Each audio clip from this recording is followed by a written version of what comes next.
Nagpisan sa apartment sina Elena at Marius. Sino ang maniniwalang sila'y simpleng magkaibigan lang? Nasumpungan ni Elena ang sarili sa nakakaasiwang sitwasyon nang pakitaan siya ng kagaspangan ni Tim, uncle ni Marius. May isa pang eksena na tinangkang bilhin ni Tim ng 3 milyon ang relasyon nila ni Marius. Dahil sa inis, nilabanan niya ng tikisan si Tim, tikisan na mauuwi pala sa pag-ibig. Marius, tawag ni Elena. Ikaw na ba yan? Tamang-tama ang dating mo. Nakahain na ako. Hindi siya nagdako ng tingin sa bandang salas nang tawagin niya ang pangalan ni Marius. Nakatuon ang pansin niya sa paghahain. Araw ng linggo, kaya nagluto siya ng espesyal. Maaga pa lang nang magsimula siyang maghanda ng hapunan upang ari ay tamang-tama sa pagdating ng binata. Nagpaalam sa kanya kanina si Marius. Pupunta raw ito sa bahay ng isang kaibigan.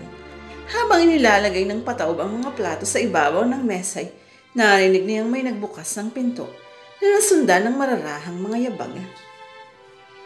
Marius, tawag uli niya. Sa pagkakataong ito'y nagtaas siya ng mukha, tumingin sa gawin ng sala.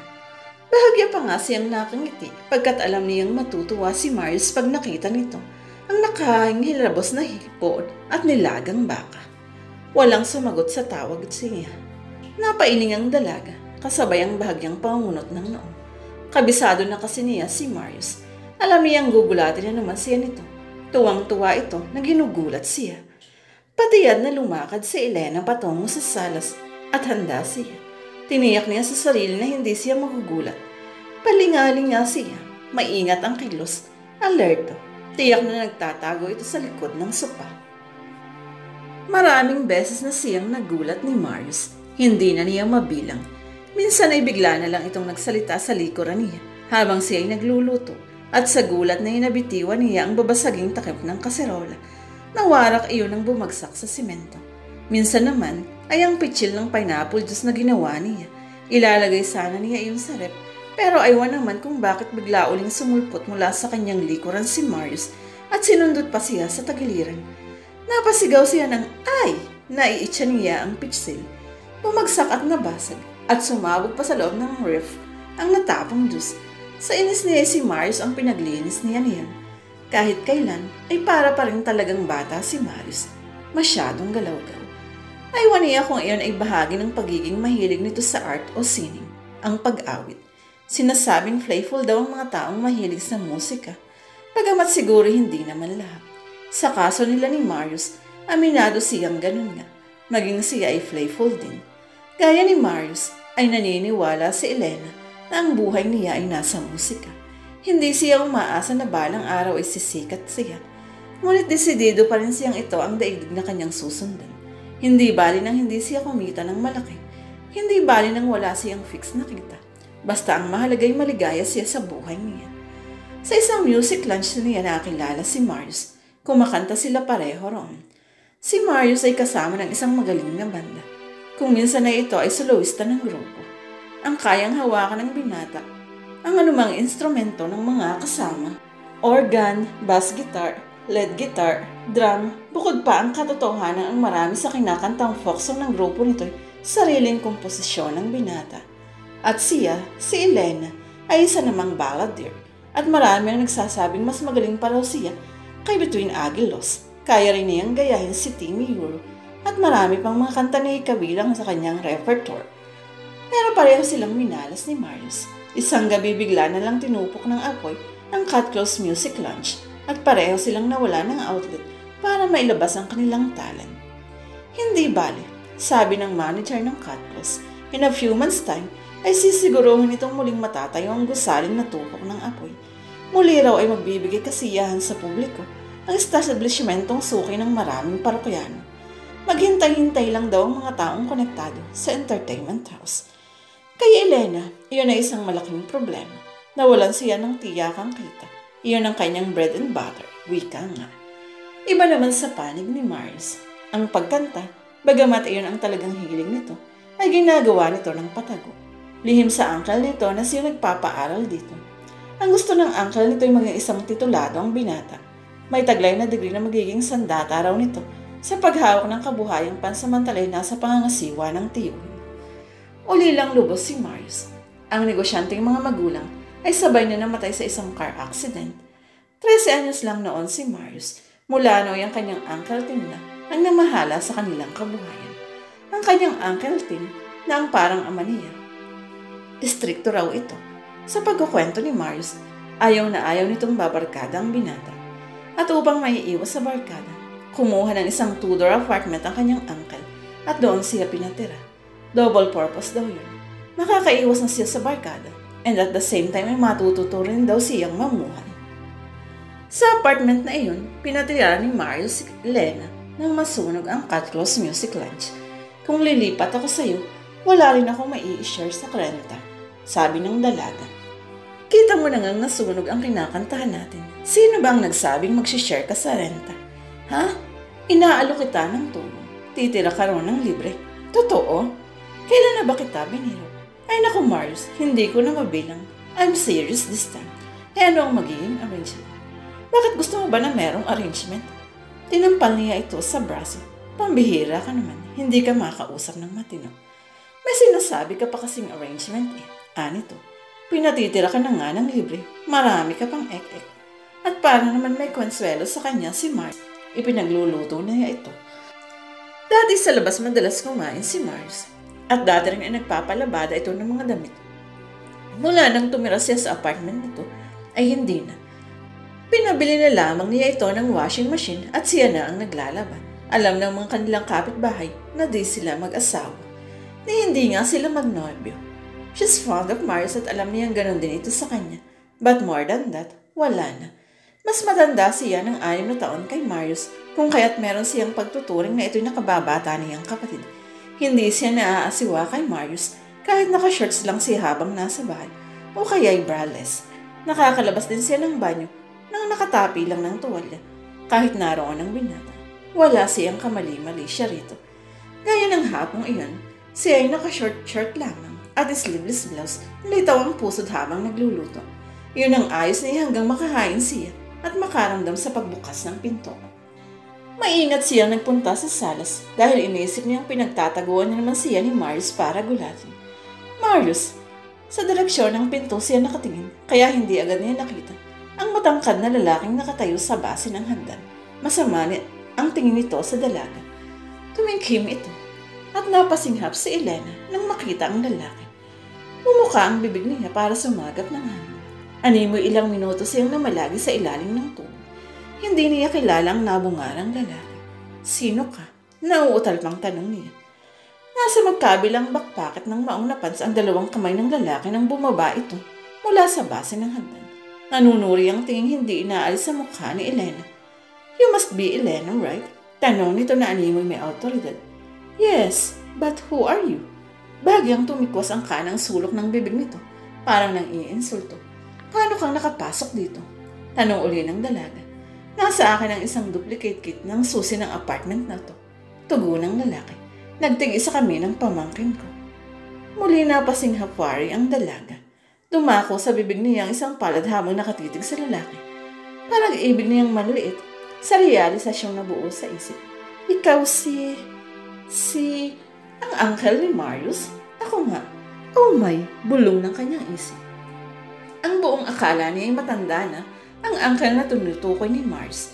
Base sa mga kwento ni Marius noon sa kanya, ipinicture niya na ang uncle nito bilang isang lalaking nasa mid-40s or early 50s. Malaki ang tiyan, nakakalmo na, may ngiping naninilaw sa nikotina. Mali, ang lalaking nakatayo ngayon sa harapan ng Elena ay nasa early 30s lang. Linang pangangatawan, maganda ang buhok na nangingintab sa kaitiman at may pantay-pantay ng puting ngipin. Naupo si Tim sa armrest ng pang-isahang sopa.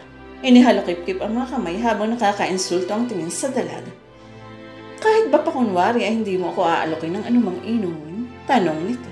Kahit pa kunwari lang sa taong angkal lang magiging mister mo. Anong ibig mong sabihin?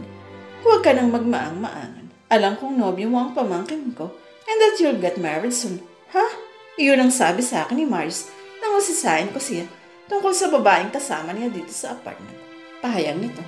May isang kababayan namin ang nakapagsabi sa akin na may kinakasama ang pamangkin ko. Hindi kami. At nang komprontahin ko ang pamangkin ko, Inamin niya sa akin ang totoo. Patuloy nito. Pinutol ang gustong sabihin ng dalaga. But my nephew is too young. She's still young. Don't you see that? Hindi katakatang madali mo siyang nabitag. Nabitag? May masakit na konnotasyon iyon sa pandinig ng dalaga. Pinalalabas ni Tim na napagsamantal siya.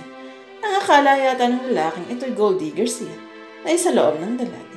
Alam niyang multi-million pesos ang worth ng ari-ari ang naiwan ng mga magulang ng binata. Magdahan-dahan ka sa pagsasalita, sabi niya kay Tim. Napawi ang umahong galit ng pagkaasiwang kanina'y nararamdaman niya para rito. Kung makapagsalita kay, parang nabasa mo ang damdamin ko. Hindi ko binitag ang pamangkin mo. Siya ang kusang lumapit sa akin. Dagdag niya na may halong kasinungalingan. Sa isang iglap, ay naipasya niyang panindigan ang maling akala nito na may relasyon sila ni Mars. Ewan niya kung bakit. Kusa siyang lumapit sa iyo matapos mo siyang akitin. Ulos nito at ang isang bata gaya ng pamangkin ko'y madaling ang mahuhulog sa isang gayam. Tingnan mo ang ayos mo. Isang mabilis na pasada ng tingin ang pinaraan ni Elena sa sarili. Noon lang niya na-realize na wala pala siyang bra at nakabakat sa tela ng kanyang suot na blouse ang magkabila niyang ngip. Sa harap ng kanyang shirt ay nakabakat din ang trianggulong umbok. Nag-blush siya pero ayaw niyang ipalata. Sabay silang napalingon sa may pinto nang makarinig sila ng ugong ng motorsiklong huminto sa tapat ng apartment. Pagkarayang tunog ng gate na bakal. Maya-may pumasok ang walang kakutob-kutob na si Mars. Sumisipol pa. Bahagya itong natigilan ng makita ang tiyuhin. Narito ka pala, uncle, ang sabi. Tumangulang si Tim. Seryoso pa rin ang anyo. Parang hindi ito natutuwa na dumating na ang pamangkin. Sandali lang, sabi uli ni Mars. Magbibihis lang ako. Pagkaway diretso na ito sa hagdan. Pumanhit. Walang imik na sumunod si Elena hanggang sa silid ng binata. Hindi na ituloy ni Mars ang pag-aalis ng pantalon. Oh, mag-usap nga tayo. Seryosong sabi ng dalaga. Umupo na siya sa gilid ng kama ito. Mag-usap tungkol saan? Ngunit noong taon naman ni Marius, may sinabi sa akin ng uncle mo. Ang sabi mo raw sa kanya ay magnobyo tayo. Medyo mahina ang boses niya dahil ayaw niyang marinig ni Tim ang sinasabi niya sa pamangkin ito. At ito namang hudyong uncle mo, ang pagkakakilala sa akin, gold digger. Ipaliwanag mo ito sa akin, Mars. Napangiti si Mars, pero napailing din. Marahan itong hinila ang monoblock chair sa harap ng study table nito, sa tabi ng dingding. Naupo ito roon ng pasalampa. Nasa unahan ng sandalan at nakapatong doon ang dalawang braso. Matamis ang ngiti nitong nakatitig sa dalaga. Wala yun, anito. Wala lang akong maidahilan kay Uncle kung bakit kasama kita dito sa apartment. Hindi ko naman masabing singer ka dahil magtatanong yun kung saan tayo nagkakilala. Alam ko namang sabihin kung nagkakilala tayo sa Catcross, baka maghinala yun. How about this thing about marriage? Ang sabi mo raw, I will be getting married soon. Tumawa ito ng mahina. Alam mo ang uncle ko yun, parang ipinanganak kahapon. Anitong naiiling. Ayaw nun sa maglibin. Kaya nang akalain niya naglilibin tayo, ang sabi ko'y wala namang masama dahil nagbabalak na rin tayong pakasal. Tumangutango ang dalaga. Nag-iisip. May naisip ako. Sabi niya, ano yun? Kung ikaw naman nagsimula nito, bale itutuloy ko na lang ang pagkukunwari na magnobyo nga tayo at tutulungan mo ako. Ibibisto kita pag di mo ko tinulungan. Salbahe ang angkal mo yan. Ang tingin sa akin ay mukhang kwarta. Tumayo na si Mark. Kasabay nilang naghapunan si Tim. Kung nasarapan man ito o hindi, sa inihandang pagkain ni Elena ay hindi ito nagkomento. Pagkatapos kumain, ay namahinga sa sala si Tim. Nagbukas ng TV set. Mukhang walang balak umalis at may malaking problema sina Elena at Marius. Sinikreto ng dalaga si Marius. Paano yan? Bulong niya rito. Nasa kusina sila at kailangang mag-usap sila sa mahinang boses para hindi makahalata si Tim. Ano bang problema mo? Dito yata matutulog yung uncle mo. So? Anong so? Inis na gagan niya rito. Pag dito natulog yan, natural na gagamitin niya yung isang kwarto. Eh saan ako matutulog? Sa silid ko. Ano ka? Ano namang masama? Saka harmless ako. Isa pa, you're a big sister to me. Believe me. More than 4 months na rin siya sa poder ni Marius. Pero ni minsan, ay di niya ito kinakitaan ng mali siya. Na kung minsan ay parang bumabaw sa kanyang tiwala sa sarili. Padudyong naiisip niya na wala yata siyang kaapil-apil. Kung sa bagay, halimbawang kinakitaan naman niya ito ng mali siya, Siguro hindi siya titira sa bahay nito. Sukdulang umuwi na lang siya sa kanilang probinsya at tiklop tuhod na humingi ng tawad sa kanyang mga magulang. Aminin sa sariling bigo siya sa kanyang pangarap na maging isang magaling na singer. Kung sa bagay marami ang nagsasabi na talagang magaling siyang singer, siguro wala lang talaga siyang swerte.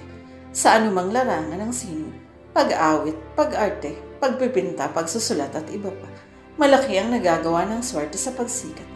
At sa larangang ito, hindi lahat ng magaling ay sinuswerte. Kung ang balak ni Tim ay dito matulog sa apartment, siguro dapat ding iligpit ni Elena ang mga gamit niya upang di nito makita sa silid. Malaking trabaho, malaking problema. Hindi nila napaghandaan ang bagay na ito. Pero nang pare-pareho na silang nasa salas, ay nakahinga ng maluwag si Elena. Wala naman palang balak doon matulog si Tim. Babalik ito sa hotel na tinutuluyan habang isinasagawa ang komperensya ng samahan ng mga prawn growers. May malawak na prawn farm na iwan ang mga magulang ni Marius nang mamatay at ngayon nasa pangangasiwa iyon ni Tim. Sinadya lang kita para ipalala sa iyong isasama kita pabalik sa probinsya, sabi nito. Na oo nga at simpleng pahayag, pero kababakasan ng autoridad, nagmamando. May nawaya lang kung matatapos na ang semestre o baka nga tapos na, unless na may mga in-conflict requirements ka sa eskwela. Third year college ang 20 anyos na binata, kumukuha ng kursong business management. Kung si Tim lang ang sunod, ang gusto pa nga nitong kinuha ni Marcus ay BS Agri o kaya magpasaka. Kasanay ito sa aqua farming. Sa Eupilus ba niya sana mag-aaral si Mars? Hindi rin hilig ni Marius ang pagmamanage ng negosyo pero wala siyang pamimilian. Kailangang mag-aral siya para makatira dito sa Maynila at nang sa ganun ay unti-unti niyang mabot ang pangarap, ang pagiging musikero. Kumbagay nakakubli sa likod ng kanyang pag-aaral, ang tunay niyang ambisyon. Ang Tim, magsa-summer class ako, sabi ni Mars. No, mas malaki ang matututuhan mo sa farm natin kung naroon ka sa loob ng 2 buwang bakasyon. Pero, wala nang pero Mars. Basta gawin mo na lang ang sinasabi ko. Napahinga na lang ng malalim si Mars. Alam nitong hindi na ito mababali ang kagustuhan ng tiyuhin. Paano inakbayan nito si Elena, itong magiging misis ko? Tinitigan ni Tim ang dalaga. Sige, isama mo siya, sabi nito. Takang napatingin si Elena sa mukha ni Mars. Hindi alam ng dalaga kung ano ang planong nasa isip nito. Palihim niyang pinisil si Mars sa balikat. Parang pinatatahimik siya dahil makapagtanong pa siya. Teka, gusto ba namang sumama niyang girlfriend mo sa province natin? Tanong ni Tim. Yeah, maagap na sagot na Elena. Pagkat muli na naman siyang pinisil ni Mars sa balikat. Natagal ko na ang hinihiling sa kanya na umuwi kami sa bayan niya. Umiti ng pasarkastiko si Tim. Naiinip ka nang makita ang ari-ari ang mamanahin ng pamangkin ko ha. Nagsusumbong wari ang tingin ipinukol ni Elena sa mukha ni Mars. Pero wala naman itong nagawa. Hindi nito masalubong ng matagal ang tingin ni Tim. Mabiling-biling si Elena sa kama. Maghahating gabi na hindi pa rin siya makatulog. Pakiramdam niya para siyang nakainom ng sangkatarbang kapeng barako. Kapag may schedule siya sa pagkanta, noong di pa nasusunog ang cat's claw, ang pag-inom ng kape ang teknik niya para di siya antukin kaagad. Halimbawang may customer na nais siyang makadaupang palad, inaanyayahan siya sa table ng mga ito. Black coffee ang kanyang ino-order kapag inaalok siya ng drinks. Nagtataka ang mga ito. Bakit daw black coffee? Masama sa akin ang cold drinks eh. Nabalido naman. Kapag ikaw ay isang performer na ang talento ay pagkanta, dapat lang naalagaan mo ang iyong boses. Kapag nakainom siya ng kape, nahihirapan siyang matulog. Sanhi ng kape na ang sabi nagtataglay ng stimulant, panggising. Hindi naman siya uminom ng kape ng araw na iyon. Pero bakit nahihirapan siyang makatulog? Gising na gising ang kanyang diwa. Dahil ba sa inis? Ang ganda-ganda sana ng araw niya, pero biglang nasira dahil sa biglang pagsulpot ni Tim. Ang uncle ni Mars na ang buong akala niya matanda na. At naiinis siya rito dahil kitang-kita ang disgusto nito sa kanya. At mas nakakainis dahil di man lang niya ito kinakitaan ng pagsisikap na itago ang disgustong iyon. Sa halipang nakita niya ang pagsisikap ni Tim, na ipamukha sa kanya na siya ay mukhang pera. Ang pagkainis ay isa rin nga palang uri ng stimulant. Madaling araw na nang siya'y makatulog. Wala na si Marius sa bahay. Nag-iwan ito ng note para sa kanya. Inipit sa magnetic holder ng pinto ng ref na nagsasabing ganawin na raw ito uuwi. May practice ang bandang kinabibilangan ito. Mabuti pa si Marius na isa loob niya. Ang grupo nito ay nakakita na ng club na makakantahan. At iyon ang maganda sa banda-banda. Inito sa mga kabataan na mahilig sa mahaharot na tugtugin at sa proseso ay madaling makakita ng makakantahan ang mga grupong kagaya ni Marius. Samantalang ang gaya niya, si Elena, bihirang-bihira siyang makakita ng club manager na di siya hihinga ng kapalit. Tanggapin lang siya. At hindi naman niya kayang gayahin ng ilang babaeng singer na mabigyan lang ng trabaho ipapayag ipagamit ang katawan. Katwiran niya ay may talent siya. Iyon ang kanyang ibinibenta. Iyon ang prinsipyo ang sabi niya sa sarili dadali niya hanggang sa kanyang pagtanda. At kadalasan ng taong maprinsipyo ang madalas masalang sa kagipitan para bang sinusubok ang tatawid. Kung saan sa ang club na nagpunta si Elena para mag-apply. Karamihan ay walang bakante. Pero yun namang may mga bakante. Tatanggapin siya. Pero nagpapahaging di na gusto siyang maikama. Ayaw niya. Nang magpakita siya ng hits na hindi niya ang ganoong tipo ng babae, sinabi na lang sa kanya.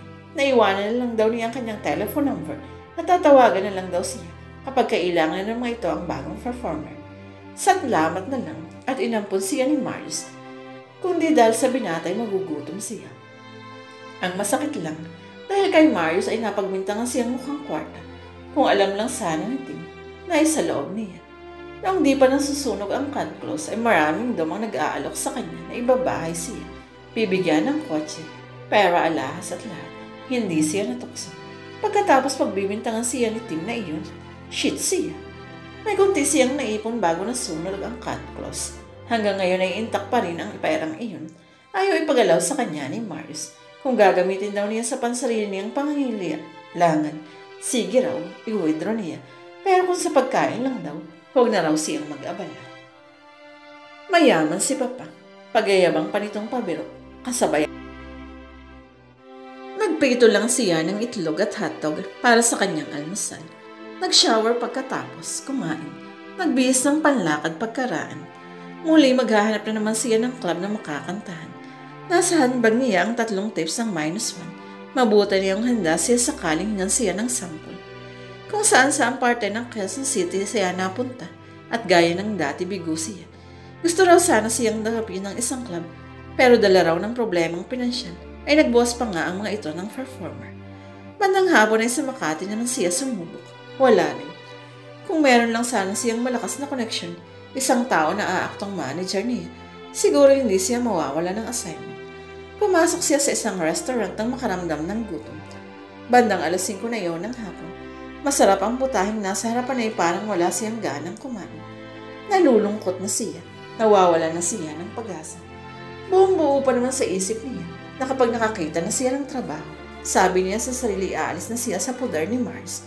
Ayaw na niyang magkursuli ang landas nila ng angkal nito. Ayaw na niyang mapagbintang ang mukhang kwarta. Hindi pa niya napapangalhati ang kanyang pagkain nang mapatitig siya sa itim na slack pants na suot ng isang lalaking tumigil sa harap ng kanyang mesa. Unti-unting tumaas ang kanyang mukha. Idinako ang tingin sa mukha ng lalaking nakaitim na slacks. Di sinasadya'y napakugbuka ang bibig niya nang mapagsino ang lalaki. Ikaw? Ako nga. Pwede bang makashare ng table mo? Tanong ni Tim. At hindi pa na ibibigay ng dalaga ang kanyang permiso'y umupo na nga ito sa silyang kaharap ng sa kanya. Nakita kita kanina habang tumatawid ka sa Ayala. Sakay naman ako ng taxi na nakahinto dahil red light kaya sinundan na kita. Bakit naman ako sinusundan? Pagalit na tanong niya. Hindi pa rin niya nalilimutan ang naging asal nito sa kanya kahapon. Kung dinamdaman nito o hindi ang ipinakita niyang kagaskaman, ay hindi na alam ni Elena. Hindi nagbago ang reaksyon ng mukha nito. Tinitigan siya ng matiim, pero maya-may idinako ang tingin sa mukha ng papalapit na waiter. Sir, nakahanda na ang ballpen at listahan ng order nito. Sinabi ni Tim ang order nito. Pagkaray umalis na ang waiter. Hindi mo pa sinasagot ang tanong ko. Untag ni Elena. Bakit mo ako sinusundan?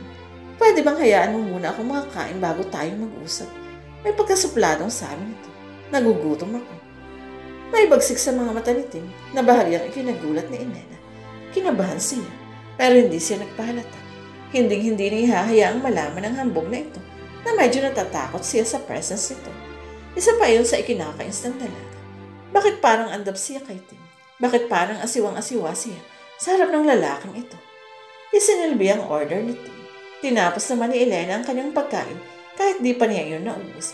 Inuminom na siya ng tubig nang hawakan ng binata ang kubyertos. Hindi na kita aalokin, sabi nito. Tapos ka na saka hindi mo naman ako inalok paglapit ko. Kung kantsaw man iusumbat, hindi alam ng dalaga, pero hindi siya nag-react. Bagamat ang totoo ay bahagya siyang napahiya. Medyo nasilipan siya roon ni Tim ng di magandang ugali. Pero madalas ay gano'n naman talaga. Kapag inis ka sa isang tao at kusamang binabaliwala ang kagandahang asal. Kinambata ng dalaga ang waiter. Lumapit ito. Bill ko. Sandali lang ho. No, agap ni Tim. Tumaas ang isang palad nito. Pagkaraang bitiwan sa gilid ng plato ang nito. Ako ang magbabayad ng bill niya. Bahagyang yumukod ang waiter. Yes, sir. At tumalikod na. Sakalang nakapagprotesta si Elena ng malayo ng tagasilbi.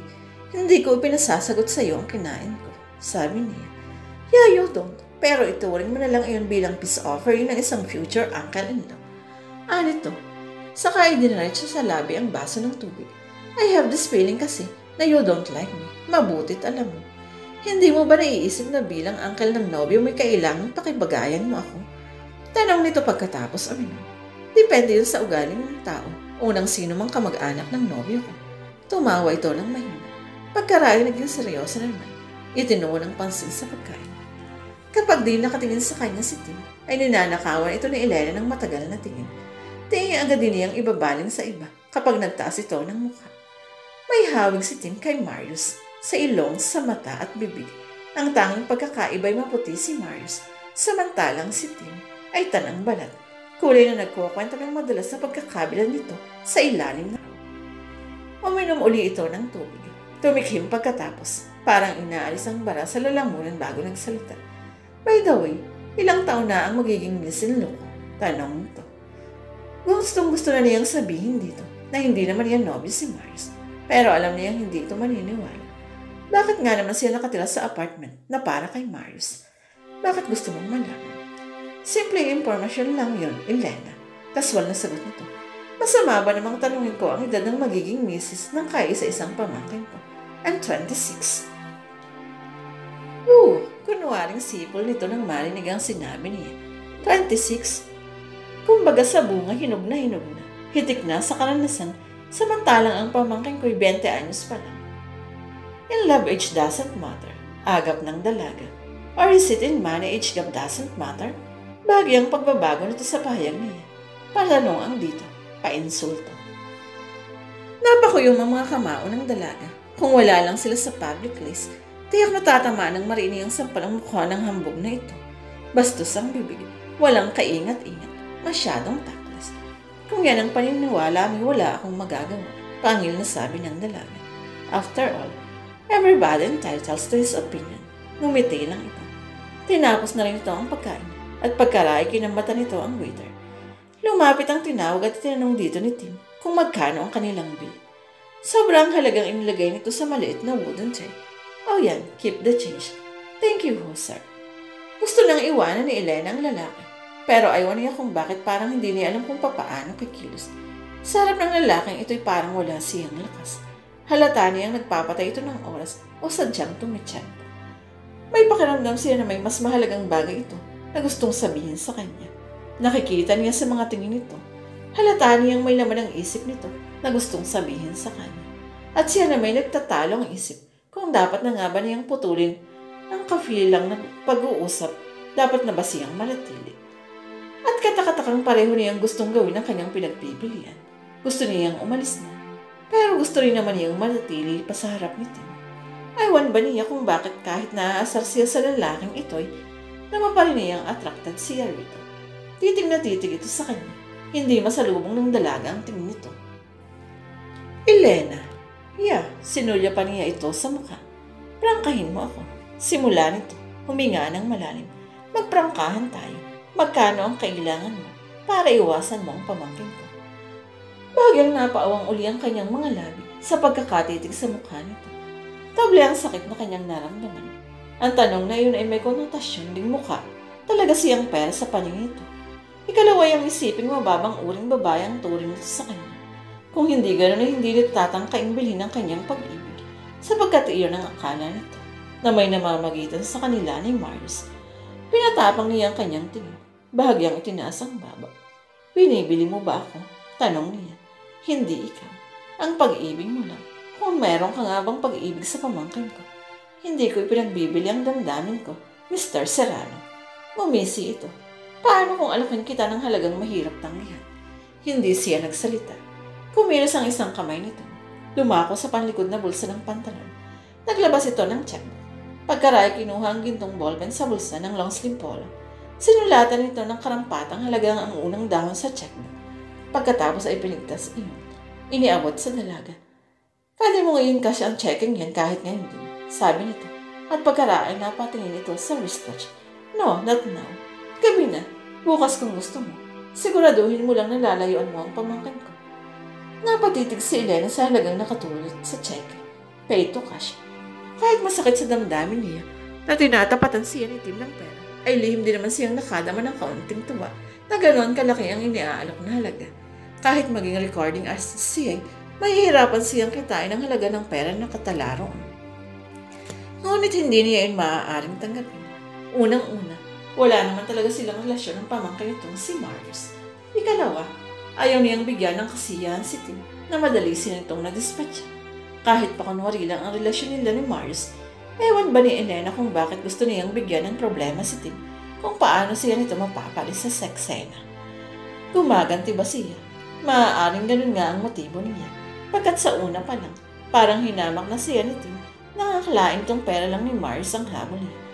Malaking halaga to, Mr. Serrano. Okay lang, sabi nito. Basta sa kinabukasan ng pamangkin ko, wala akong hindi gagawin. Ano ang ibig mong sabihin? Kawawa ang pamangkin ko kapag tuluyan siyang nahulog sa kamandag mo. Nagmamahalan kami, Mr. Serrano. Mahal ka nga siguro ng pamangkin ko. Maagap na sagot nito. Pero sa'yo, duda ako. Nakipagtitikan siya rito. Parang nagsusukatan sila ng pagkatao. Ng prinsipyo. Kinailangan ni Elena ng pars para i-din ang kanyang prinsipyo. Para ganap yung makita ng kausap. Dahan-dahan niyang pinunit ang checking hammer. Pinag-apat niyang bahagi. Pagkarain, nilagay niya sa basong nasa harap ng binata. You can't buy me, Mr. Serrano, sabi niya.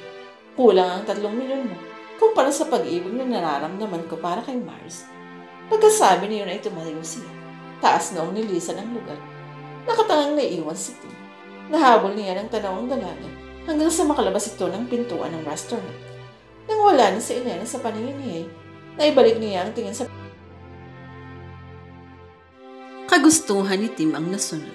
Hindi magsa-summer class si Marius, sa halip ay uuwi itong kasama ng tiyuhin. Halata ni Elena na masama ang loob ng binatang kaibigan habang nag-iimpake ng mga damit na dadalhin sa pag-uwi. Tapos na rin ang business conference na dinaluhan ni Tim, kaya napagkasundo ang sabay-sabay na silang magbibiyahe. Noong gabing nag-iimpake sina Elena at Marius ay gustong magbago ng isip ng dalaga. Maraming beses na naitanong niya sa sarili kung tama nga bang kanyang gagawin. Ang patuloy na magkunwaring kasintahan niya si Marius to the extent na pumayag pa siyang magbakasyon sa lalawigan ng mga ito. Pero wala rin naman siyang gagawin dito sa Maynila. Pagbibigay katwiran niya sa nabuong desisyon. Wala pa rin siyang nakikitang establishmentong makakantahan. Saka bali bakasyon na rin. Aniya pa sa sarili. Matagal-tagal na rin naman siyang nasasabik sa Tanawan, probinsya. Saka kung sasama siya kay Marius, magkakaroon siya ng maraming pagkakataon para lalo pang inisin ang angkal nitong mayabang. May mapapalaba siyang sakaling magtagumpay siyang inisin pang lalo si Tim. Wala, pero kahit paano'y makakaganti siya rito. Nasaktan talaga siya sa paniniwala ni Tim na siya mukhang pera.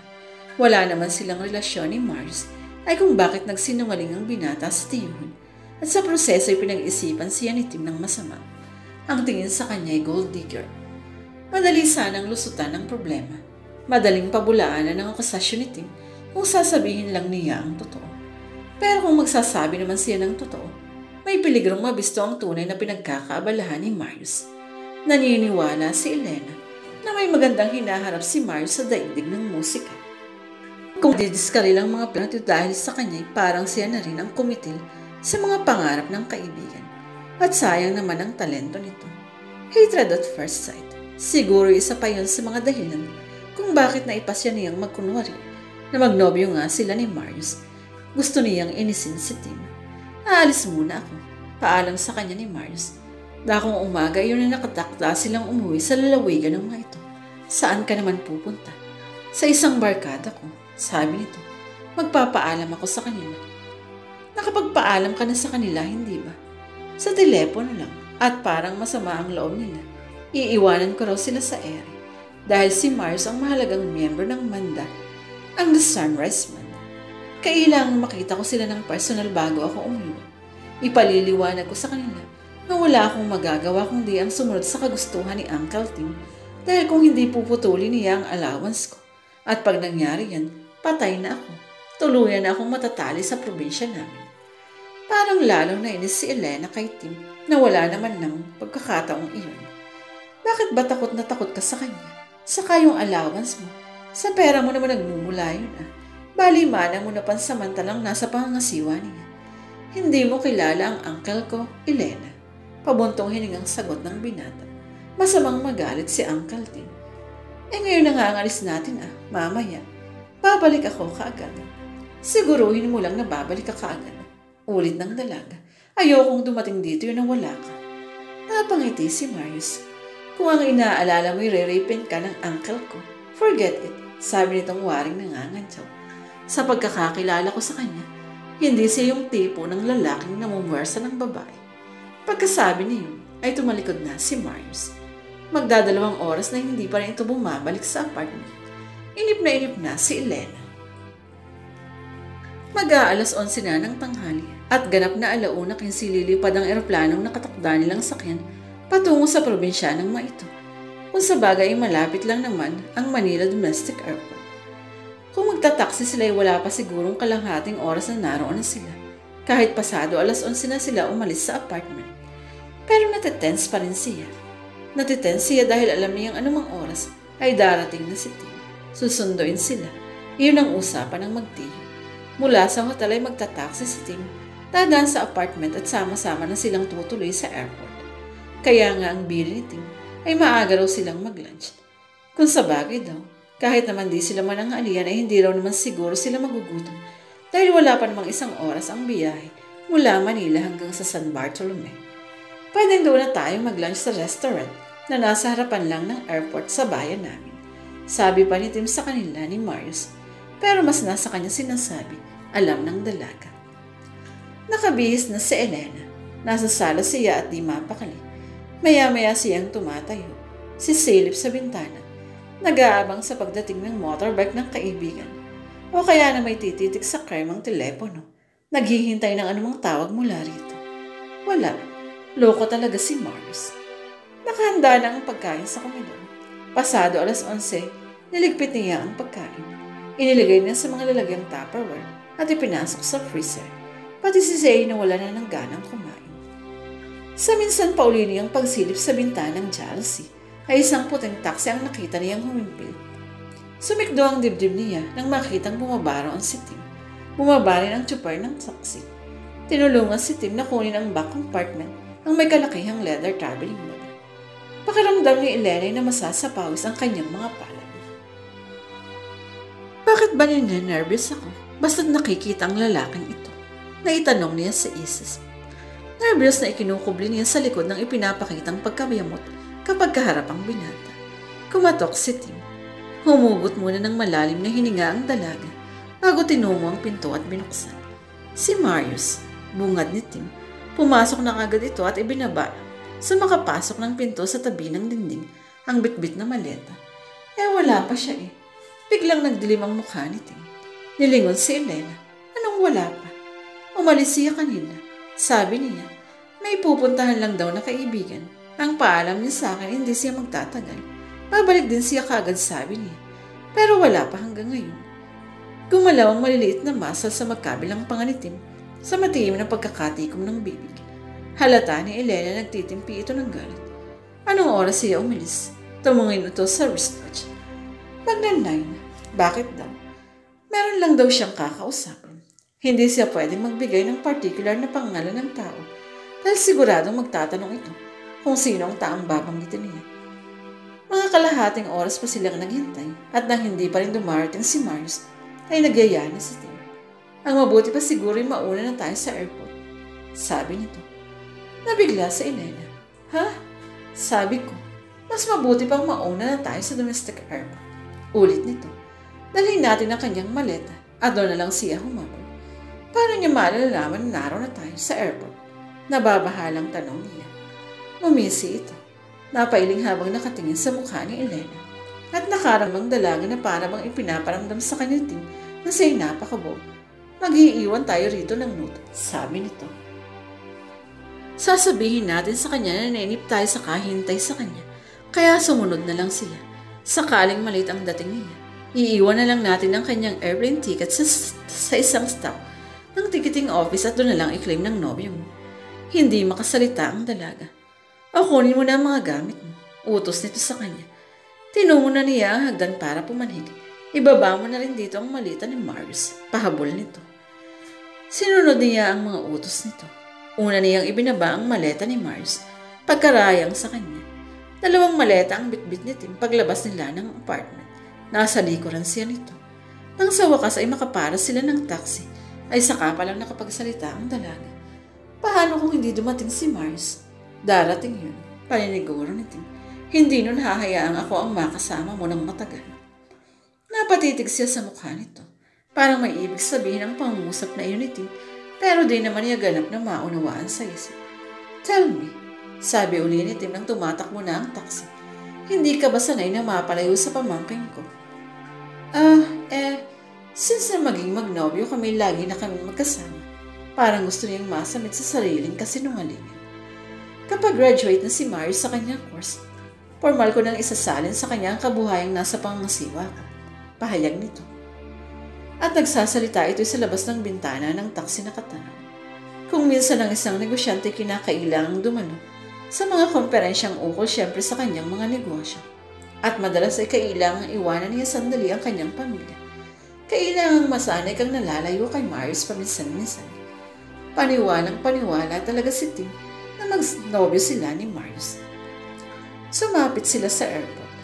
Diretso si Tim sa ticketing office ng PAL para kunin ang pinareservang ticket. Pero 2 lang ang kinuha nito. Ang ticket para rito at ang ticket para sa kanya.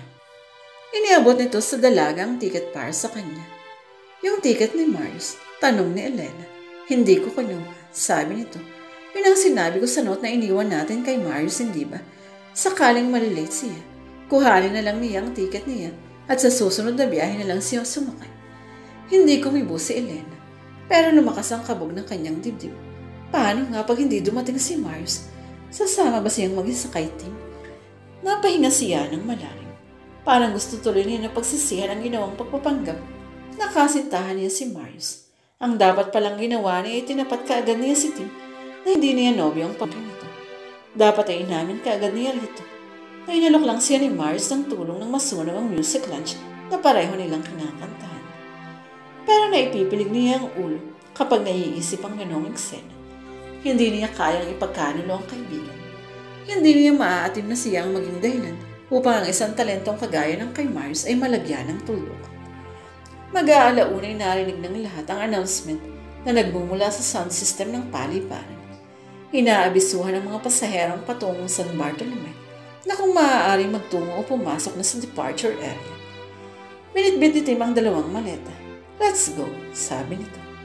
Premature sa mukha ni Elena ang pagkabahala. Wala pa si Marius. Huwag mong alalahanin ang nobyo mo. Anitong nakangiti. Nasabit lang siguro yun. Sa kapag dumating yun, susunod yun sa atin. O kaya hahabol sa sunod na biyahe kung di niya aabutan ng ating flight. Hindi pa rin tuminag ang dalaga. Halika na, untang ni Tim. Kasi, wala nang kasi. Don't worry, magkikita rin kayo. Susunod yun, pababayaan ka ba nun? Napilitan si Elena. Pagkaraan ng mga requisitos sa departure area, ay nagtuloy na sila sa eroplano. Ang sabi ni Tim ay doon na lang nila hihintayin si Marius. Hindi siya mapakali habang nakaupo sa tabi ni Tim. Kung hindi man siya makahabol sa flight na ito, gaya nga ng sinabi ko kanina, pwede namang sumakay siya sa susunod na biyahe. Bukas pa siguro yun. Ano naman? Angkal ng boyfriend mo ang kasama mo. Wala ka bang tiwala sa akin? Hindi niya yung sinagot. Hanggang dumating ang taktakang oras ng paglipad ng eroplano ay hindi dumating si Marius. Sa kandungan ay kuyom na mabuti ni Elena ang San Bartolome ay isang nakaislang lalawigan na kinapapalooban ng 5 munisipalidad, ang Santa Ines, Santa Clara, Santa Marina, Dolores at Rosario. Kapansin-pansin na pulos pangalang pambabae maliban sa pangalan ng lalawigan, ang San Bartolome, pangalang panlalaki, na dapat lang bilang ulo ng kapuluan ng mga bayan. Ngayon lang nakarating si Elena sa lugar ni Marius, pero sa una pa lang na pagkakataon ay hinangaan na agad niya ang lalawigang ito. Sa paligid ng makalabas sila sa lokal na paliparan ay kitang-kita ang kaunlaran, nagtataasan ng mga gusal at sa ibayo ng kalsada, sa mismong tapat ng domestic airport, nakahilerang mga establishmentong pangnegosyo, bangko, restaurant, brokerage firm at kung ano-ano pa, na dapat lang. Dahil bukod sa pantanan, narito ang sentro ng negosyo. Nagugutom ka ba? Tanong ni Tim kay Elena. Kung gusto mo'y kakain muna tayo bago dumiretso ng uwi sa Villa. Villa? Takang tanong niya. Oo, Villa. Bakit wala bang nabanggit ang nobyo mo sa'yo? Tanong din ito. Hindi ba niya nasabi na sa'yo na isang malaking villa ang bahay ng mga Serrano? Ancestral house yun na nagpasalin-salin na lang. At ngayon nga'y nakatakdang mapasalin sa kamay ng nobyo mo. Nakatingin lang siya sa mukha ng lalaki. Hindi siya nagsalita, pero naisip niya. Bakit sinasabi ngayon sa akin ni Tim ang bagay na to? Na isang villa, ancestral house ang tirahan ng mga ito. Yun ba ay simpleng pahayag lang na nagbibigay ng impormasyon o pinapahayag para lalo pa siyang insultuhin? Kasama nga naman ang villa sa mana ni Marius. Hindi ako nagugutom, sabi niya maya-maya nang mapansing naghihintay si Tim ng anumang salita mula sa kanya. Umuwi na lang tayo. Kung ganon, tayo na. Sa parking lot ng paliparan sila nagtungo. Isang fulang Ford or Toyota RAV4 ang kanilang nilapitan. At agad binuksan ni Tim ang passenger door. Nagtataka ang tingin ng dalaga. Dito ko ipinapark ang kotse ko tuwing lumuluwas ako ng Manila. Paliwanag nito nang makapwesto na sa harap ng steering wheel. In-start nito ang makina. Long-term basis, mabuti na yung ganito. Walang problema anumang araw at oras ako umuwi. Hindi ba natin hihintayin si Marius? Tanong niya ng minamaniobra ng Tim ang auto nito pa ilabas ng parking lot. Ikaw na rin ang nagsabi. Anitong hindi siya tinitingnan. Pinapaatras nito ang sasakyan. Bukas pa ang sunod na flight. Kung sumunod man ang nobyo mo, bukas na darating mo. Nadagdagan ang inis niya kay Marius. Bakit hindi ito dumating sa takdang oras? Bakit hinayaan siya nitong maisama ng tiyuhin ito na ilang araw pa lang niyang nakikilala? Maya-may nasa National Highway na sila. Oh, bakit bigla kang natahimik? Tanaw ni Tim. Wala. I'll make a guess. Si Marius ang laman ng isip mo, no? Yeah, naaasar ako sa kanya. Pag-amin niya. Dahil hindi siya bumalik sa takdang oras, ganun ba? Oo. Dapat ay kasama ko siya. Kung ako sa'yo, hindi ako masyadong mag-i-expect kay Marius, sabi nito. He's only a child, an irresponsible child. It will take years para maging responsable ang isang katulad niya. That's why I'm quite strict in dealing with him. Ibinaling niya ang inis kay Tim bagamat alam niyang totoo ang sinasabi nito tungkol sa pamangkin. Hindi responsable si Marius, maring sabi niya. Malinang siguro ang approach mo kung bakit di mo makita ang positive side niya. Tumawa ito ng mahina. Touchy ho. Basta tungkol sa nobyo mo'y parang maramdamin ka. Dahil napapansin kong minamaliit mo siya. Yeah, do I? Sabi nito. Nakataas ang isang kilay ng lingunin siya. Elena, kung hindi ako naging stricto sa pamangkin ko'y, mas malala marahil ang ugali niya. Bakit? Ano ba ang problema mo sa kanya? Ulos niya. Marami. Pero ngayon ko lang natuklasan itong pinakamalala. Sagot nitong may diin. At ito yung pagpatol niya sa'yo. Look! Yeah, look! Putol nito sa gusto niyang sabihin. He's barely 20 years old and yet meron na siyang kalibin. I'm not... Pinigil niya ang sarili sa muntik ng pagtatapat na wala silang relasyon ni Marius. Sa paningin nga siguro ng isang old-fashioned na katulad mo, siguro ngay masama ang ginagawa namin. Pero nasa modernong panahon tayo, Mr. Serrano. Magpapakasal naman kami later on, so what's wrong with us living together? Parang nakatikwas ang kaliwang bahagi ng bibig ni Tim nang sulim pati ng dalaga ang passenger side. Bahagyang bumuka ang bibig nito. Parang nagpigil ito na gustong sabihin. Para namang biglang nanginig ang mga tuhod ni Elena. Pati siya ay ibig mangilabot sa kasinungalingang sinabi sa tiyuhin ng kaibigang si Marius. Hindi niya kalaing lalabas ang ganoong mga salita sa kanyang bibig, pagkat numero 1 siyang tutol sa premarital sex or sex outside marriage. Tutol na tutol siya sa mga live-in. At ngayon nagsasalita siya sa harap ni Tim ng ganon. Hindi niya maintindihan ng sarili kung bakit kailangang masangkot siya sa ganitong sigalot. Pakiramdam niya ay palala pa ng palala ang problema. At kasalanan niya na bahagi siya ngayon ng problemang iyon. Kung bagay nakita na niya ang kumunoy pero hindi pa rin niya iniwasan. Naglakas loob pa rin siyang tahakin ng landas patungo roon. Nag-challenge kasi siya kay Tim pagbibigay katwiran niya sa kinasuungang problema. Kung umasta ito'y akala mo kung sino at pinagbintangan pa siyang mukhang kwarta. Kung sa bagay may kasalanan din sa mga nangyari ang kaibigan niyang si Marius. Nagsinungaling ito sa tiyuhin tungkol sa kanila. Sinabing magnobyo raw sila gayong ang totoo'y wala naman silang ugnayan. At siya namang siluka-luka, sa kagustuhang makatulong kay Marius, ay hinayanaan na lang ang sarili na masangkot sa problema ng mag-angkel. Para siyang tuyong dahon na nilaglag sa agos at ngayon inaanod patungo sa lugar na hindi niya alam. Tumaan sila sa isang highway na malapit sa baybayin ng dagat. Nangangasul tubig at mabini ang mga alon. May paisa-isang ibon na nakadipa ang mga pakpak. Palutang-lutang sa hangin habang nag-aabang ng madadagit na isda. Kay gandang tanawin na isa loob niya. Pwede ko bang buksan ang bintana? Tanong niya. Sure, sagot ni Tim. Yun din nga sana ang sasabihin ko. Tuwing nagdaraan ako rito'y gustong-gusto ko rin sumagap ng sariwang hangin. Binubuksan ko ang bintana. Pinapatay ko ang aircon. Kung minsan pa'y humihinto talaga ako para lang tumanaw ng matagal sa lawak ng dagat. Pinuksan ni Elena ang bintana sa gawin niya at pinatay naman ni Tim ang air conditioner ng sasakyan. Tumanaw ang dalaga sa malayo. Pero kahit nasa malayo ang tanaw niya ay buhay na buhay ang diwa niya sa katabing lalaki. Bakit ba ganito ang ugali ng taong ito? Naitanong niya sa sarili. Kung minsan ay masyadong masungit at kung minsan na may kinakikitaan niya ng kalambutan ng ugali. Kunwari hindi niya pinansin ang huling sinabi ng bitata pero nilimi niyang mabuti. And between the lines ay parang may nabasa siyang positibong character ni Tim. Hindi na niya matandaan kung anong magazine iyon na kamakailan ay nabasa niya. Iyon ay isang article na tumatalakay sa mga tagong ugali ng tao.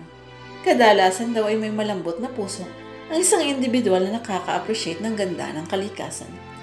May malambot din kayang puso si Tim after all. Bakit na-appreciate nito ang kagandahan ng dagat ang ginhawang dulot ng sariwang hangin? Tinapunan niya ng isang mabilis na tingin ng binata. Pero tiyempong nagbaling ng mukha sa direksyon niya si Tim at nagtama ang kanilang tingin. Tumawa ang binata ng pasarkastiko. You don't like me, do you? Sabi nito. Marunong ka palang humalata. Sabi naman niya, may katarayan. Obvious naman eh, kitang-kita sa kilos mo. Ikaw ang naunang nagpakita ng disgusto sa akin. Sabi ng isip niya, pero hindi niya sinabi ng literal. Nagkibit balikat si Tim. Well, I guess, may kasalanan din nga siguro ako. Kung bakit hostile ka sa akin, sabi uli nito na ngayon nakatuon ng pansin sa dinaraan ng highway. Ano nga bang magagawa ko kung ikaw ang minahal ng pamangkin ko? Ang mabuti na lang sigurong gawin natin ay magpatawaran kung may nagawa man tayong mali sa isa't isa. Pumaling si Rarito, wala akong ginawang mali sa'yo. Singhal nita. Ikaw itumbas na lang sumulpot at kung ano-ano ang sinabi sa akin. Tinangka mo pa akong bilhin. Gusto mo pa akong bayaran. Layuan ko lang si Marius. Well, I'm sorry. Hindi siya sumagot. Malapit na tayo sa villa. Sabay ulit ni Tim. Baka naman pwedeng hindi ka na nakasimangot bago man lang tayo dumating ron. Nakakahiya sa mga taong darat na natin doon. Mga tao, marami ibig sabihin. Sino-sino bang nasa bahay niyo? Tanong niya. 3 maid, isang hardinero, isang cook at si Mang Cantina, ang family driver. Wala ba kayong mga kamag-anak na kasama sa villa? Wala. Wala kayong mga kamag-anak? Sa kamag-anak marami. Pero hindi namin sila kasama sa bahay. Ay oo nga pala. Meron dati, si Jimmy. First cousin ko yun. Dati assistant ko sa asyenda. Pero wala na siya.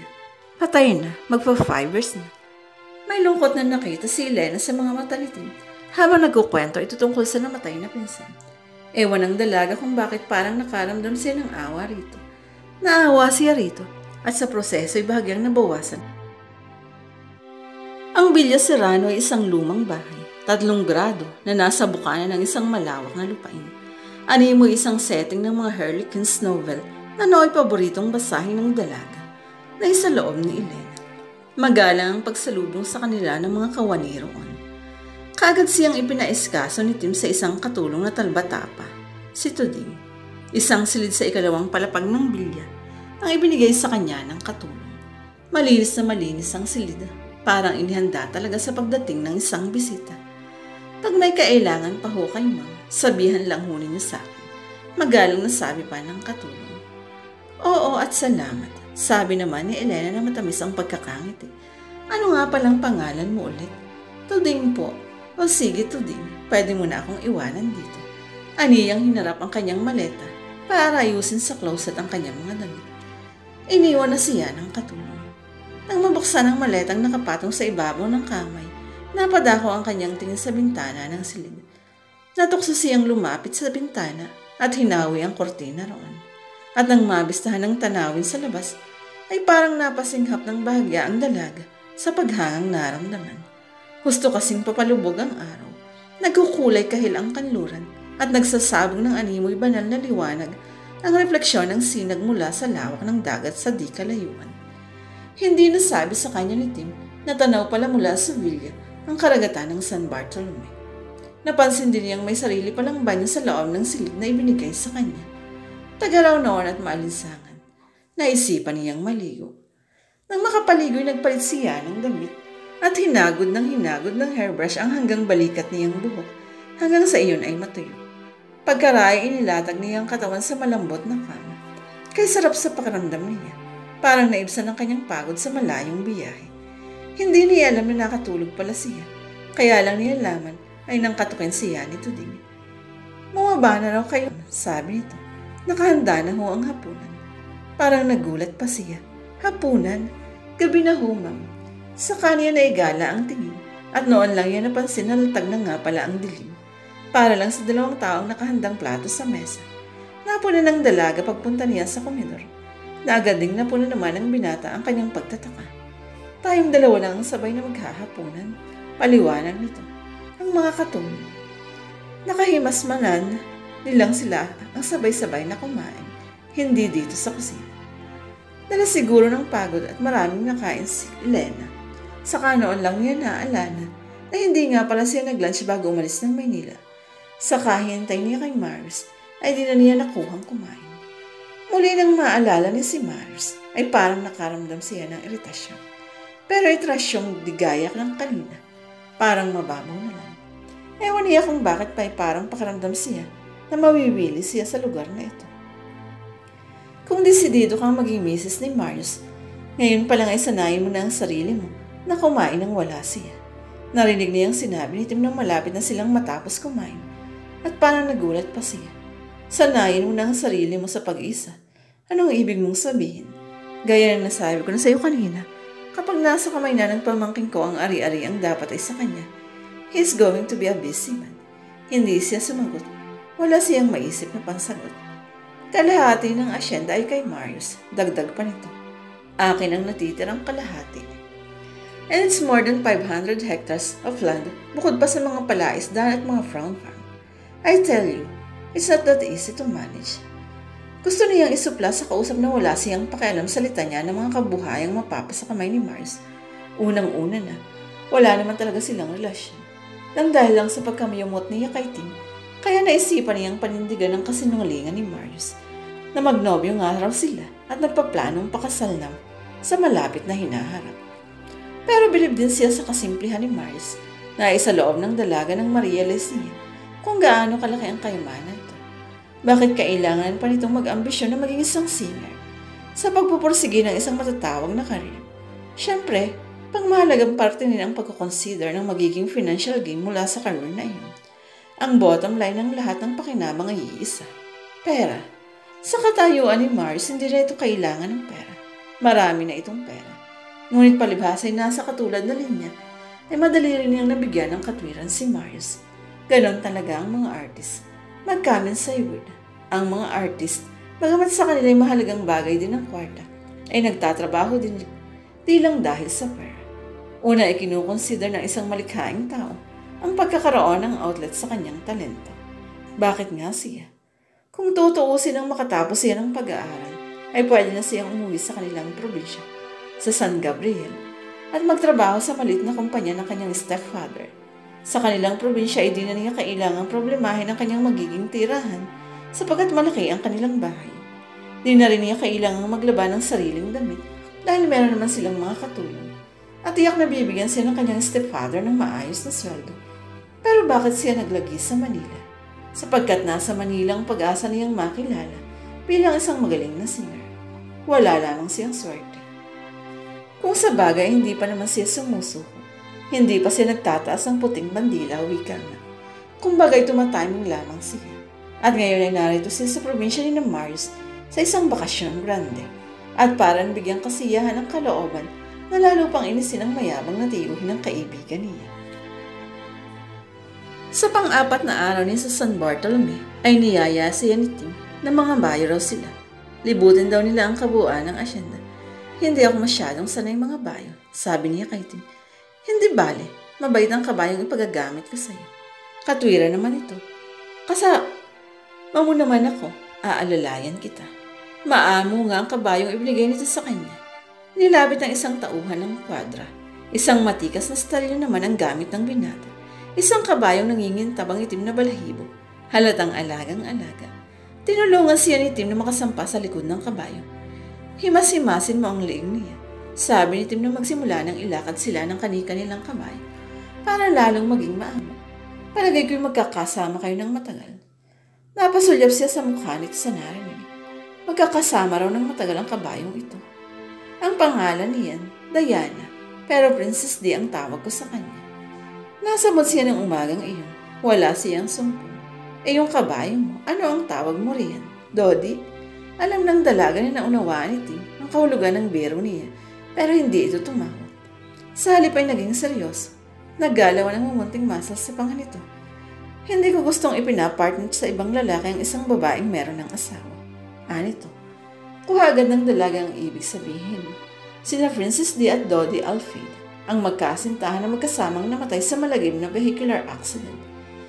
Matatawag mo nga siguro akong old-fashioned, pero ang gusto ko'y nasa tama ang lahat. Ayoko ng anumang di naaayon sa moralidad. Ang tawag ko sa kabayo ko'y Prince Charles. Gustong matawa ni Ellen, pero gusto rin niyang mainis. Pasimple ang pasarin sa kanya ni Tim. Ayaw daw nito ng anumang di naaayon sa moralidad. At ibig sabihin yun ay naririma rin ito sa setup nila ni Mars pagkat ang paniniwala nga ito ay naglilibin na sila. Hindi na lang niya pinatulan ng pasarin na yun. Wala siya sa mood para makipag-away ng umagang iyon. Iba't iba ang mga pananim sa asyenda. Una nilang sinapit ang napakalawak na pinyahan. Kasalukuyang may nag-harvest.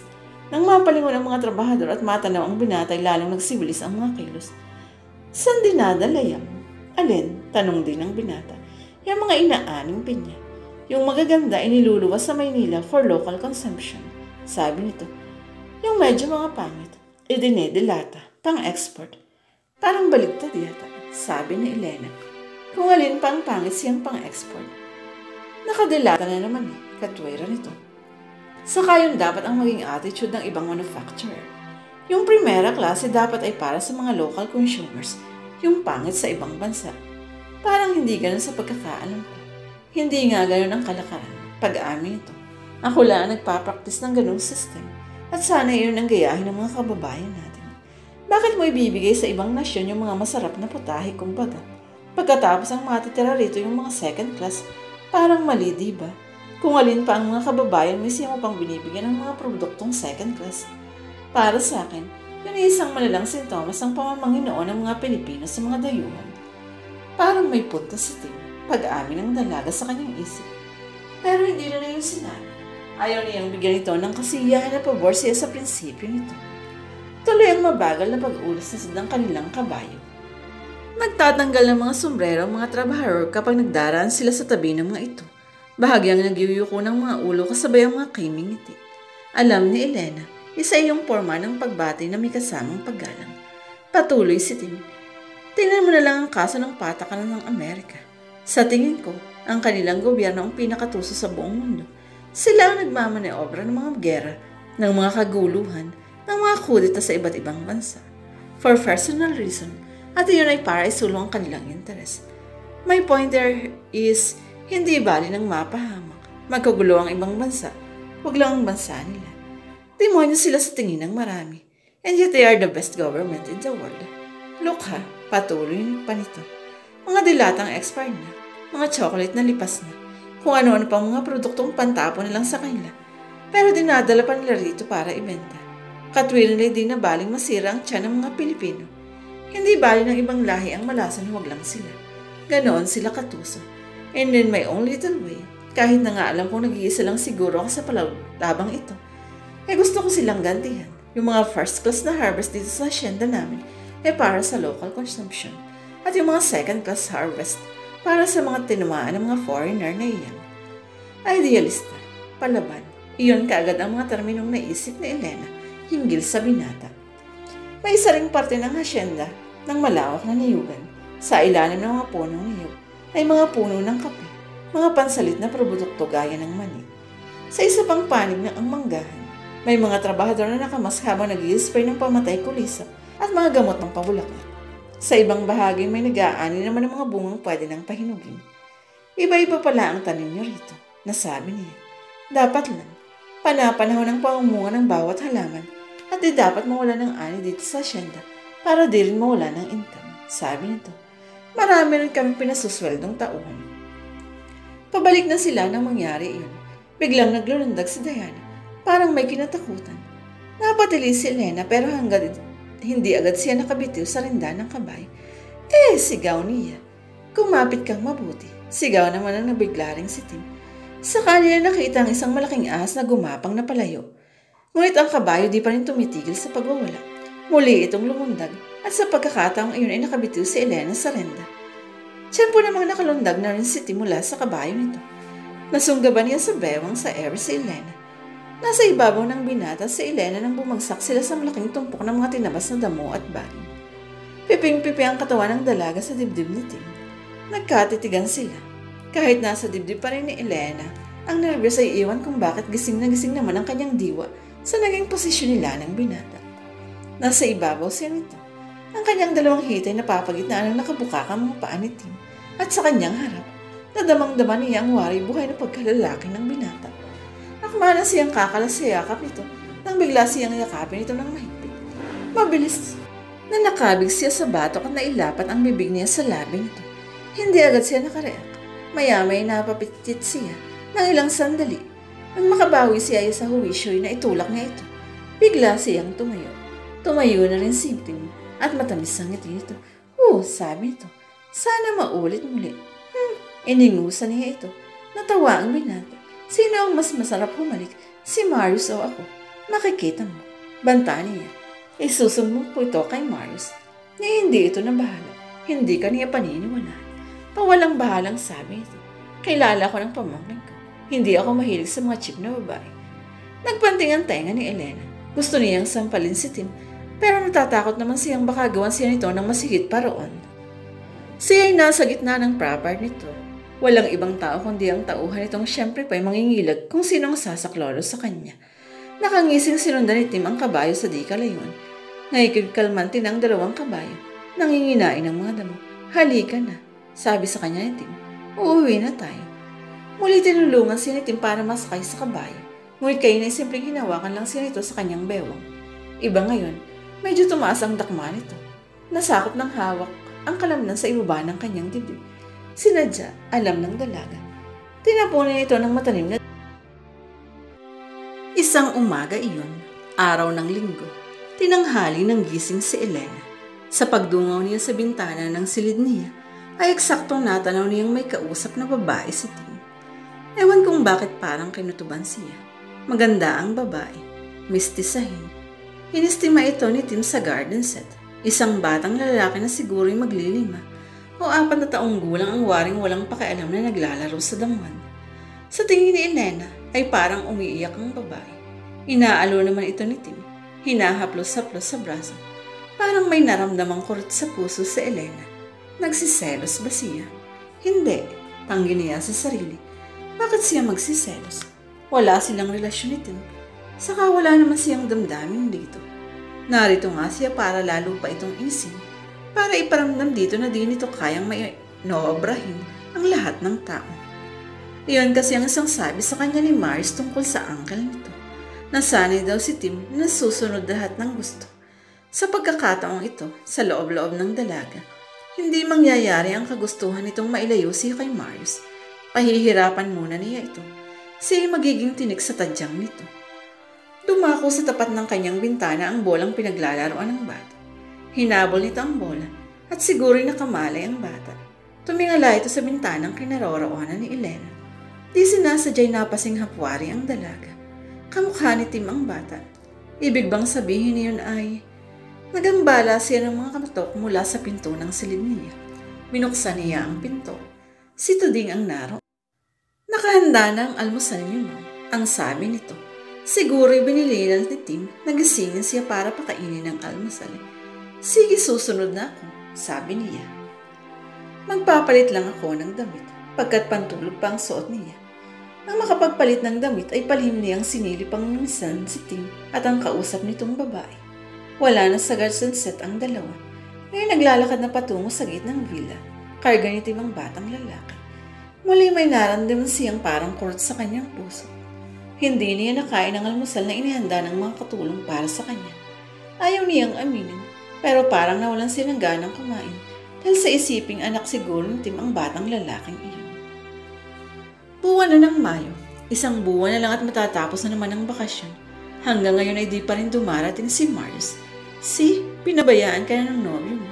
Siguro alam mo na kung gaano siya ka-irresponsable. May himig paninisin ni Tim. Busy lang si Marius. Pagbibigay katwiran pa rin niya sa kaibigan. Natawa si Tim. Hindi masamang maging loyal ka sa nobyo mo, Elena. Pero isipin mo rin naman kung anong klase ng lalaki ang pinag-uukulan mo ng ganyang buhay. Sa totoo lang ay napapahiya na siya kay Tim dahil sa inasal ni Marius. Kung totoong nobyo niya nga ito, di nga po pwede sa kanya na pinabayaan na siya nito. Lamang wala namang katotohanan ang pagkakaalam ni Tim na magnobyo sila ni Marius, kaya di gaano mabigat sa kanya ang kasalanan nito. Sa kabilang dako na wala na ang pagiging magaspang ni Tim kay Elena. Naging palakaibigan ito sa kanya. Halatang gusto siyang iblis. Masikaso sa kanya lalo't nasa villa ang ilang kamag-anak. Nakilala niya si Letty, ang balo ni Jimmy, first cousin ni Tim na namatay sa isang car accident, maglilimang taon na. Mula rito'y maraming nalaman si Elena tungkol kay Tim. Mukhang suplado lang yang si Tim, pero ang totoo'y malambot ang puso niya, sabi ni Letty. Mula nang mamatay si Jimmy, siya na ang sumuporta sa amin ng 2 anak ko. Sa kahabol niya ng mga babae, nakita mo na siguro yung si Monique. Sinong Monique? Pakli niya. Yung mistisahin, yung may anak na batang lalaki, sabi nito. Nagpupunta dito yun, ang kutob namin, si Tim ang ama ng bata. Punta ng punta rito si Monique at patuloy na nakikiusap na pakasalan siya ni Tim. Hindi pala siya nagkamali ng kutob na isa loob ni Elena. Kaya naman pala napakalaking hawig ng bata kay Tim. Bakit ayaw siyang pakasalan ni Tim? Tanong naman niya. Ewan ko ba? Magulo ang kwento ng dalawang yan. Mula noon ay di na natahimik si Elena. Lagi niyang naiisip si Monique at ang batang lalaking iyon na kamukhang kamukha ni Tim. At ewan kung bakit parang nasasaktan siya. Parang nanghihinayang siya na sa huli ng pagdating niya sa buhay ni Tim. Mula nang halikan siya ni Tim ay naging payo si Rita. Ayaw niyang maulit ang kapangasan ng iyon. Pero nagsorry naman ito sa kanya. Nangakong hindi na mauulit. I just couldn't control myself ng oras na iyon. Sabi nito. Natukso ako nang maamoy ko ang pabango mo.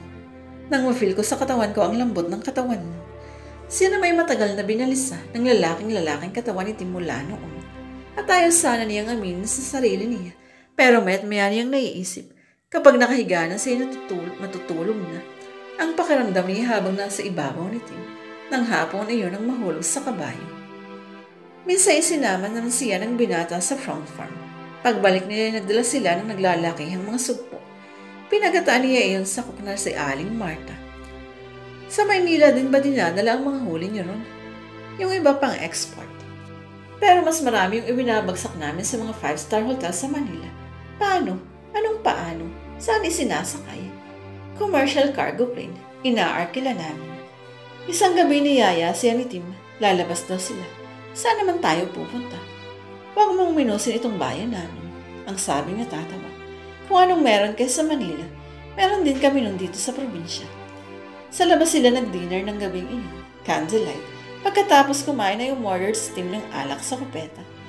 Mahilig ka ba sa mga music lunch? Tanong nito maya-maya. Agad kumislap sa isip niya ang memory ng kanyang masasayang gabi bilang singer sa Cat Claws Music Lunch. Konti, sabi niya. Hamo, sabi ng binata. Paglabas natin dito, itutuloy tayo sa Seafront Music Lunch. Ang Seafront Music Lunch ay akmang-akma sa pangalan ng lugar. Nasa harap ng isang baybayin. Mula sa loob ay tanaw na tanaw ang lawak ng dagat. Nalilibot ng dingding na salamin ng establishmento. Pero sinadyang di lagyan ng kortina o anumang tabing sa gawin ng karagatan upang magbigay ng dagdag na atraksyon. Magagaling din ang mga singer. Palibhasa ay nasa isang lugar na wika ay bahagi pa ng kanyang mundo. Naaliw ng gusto si Elena. Hindi niya napapansin na napapasarap ang kanyang pag-inom. Maya-maya pa'y nakikisabay na siya sa pagkanta ng mga performer. May audience participation mamaya, sabi sa kanya ni Tim. Pwede ba akong mag-request sa iyo? Anong request? May boses kapansin ko. Pwede bang kumanta ka naman para sa akin? Sure. Nang dumiting na ang oras ng parokyan, paunlak nga si Elena. Una niyang binanatan ang English song na awiting pinasikat ni Timmy Euro. Nagpalakpakan ng mga tao. Pati ang manager ng music lunch ay naging mukhang interesado sa dalaga. Isa ito sa mga huling na isa pang kanta. Nagpaunlak uli si Elena. Sa ikalawang pagkakataon na isa namang lumang awiting English din ang kanyang ipinarinig sa madla, ang I Can Say Goodbye to You ni Helen Reddy. Muli umubong ang palakpakan. Tuloy ay parang siya ang naging main attraction ng music lunch ng gabing iyon. Damang-dama naman ni Elena ang mensahe ng awitin. Parang tumatama sa kanyang sarili ang damdamin. Alam niyang wala namang pagtingin sa kanya si Tim ay bakit nakaramdam siya rito ng espesyal na pagtingin. Ang alam ni Tim ay nobyo niya ang pamangkin nito. At alam din niya na may pananagutan na si Tim. May pananagutan na ito kay Monique at sa batang lalaking iyon na anak ni Monique. Ang totoo ay gusto na niyang magbalik agad sa Manila nang di sumunod sa kanila si Marius. Iyon ang gusto niyang gawin. Pero ayaw naman ang puso niya. Ayaw ng puso niya na malayo kay Tim. Marami kang pinahanga, sabi ni Tim. Nasa sasakyan na sila ng binata. Ngayon katamtaman ang bilis ng kanilang takbo pa uwi. Dati ka na bang kumakanta? Dati na. Mahilig ako talaga sa pagkanta, sabi niya. Sa bahay lang. Sumasabay ako sa radyo. Pagsisinungaling niya. Alam mo bang pati ako'y pinahanga mo? Sabi pa ni Tim. Nadagdagan ang paghanga ko sa'yo. Nagpilit siyang tumawa. Bola. Bumagal ang pagpapatakbo ng binata. Hindi ako nang bobola, aba. Lasing ka lang. Iginilid ni Tim ang sasakyan. Inihinto. Nahawakan ito ang isang palad ng dalaga. No, hindi ako lasing lang. Nagsasabi ako ng totoo. Tim, nagkatitigan sila. Siguro'y dala ng kanilang nainom. Ang sabi nakakapawi raw ng inhibisyon ng alak. O siguro naiisip ng isang nakainom na may katwirang siyang gumawa ng isang bagay na mali pagkat siya ay lasing. Wika nga'y may alibay. Nang dumako sa batok ni Elena ang isang palad ni Tim, ay aware ang dalaga sa gustong gawin ito. Alam niyang hahalikan siya nito. Gusto ng isip niya na tutulan ang balak ng binata. Pero wari namang inaasam-asam iyon ng kanyang puso. Nagpaubayan siya. Naglapat ang kanilang mga labi.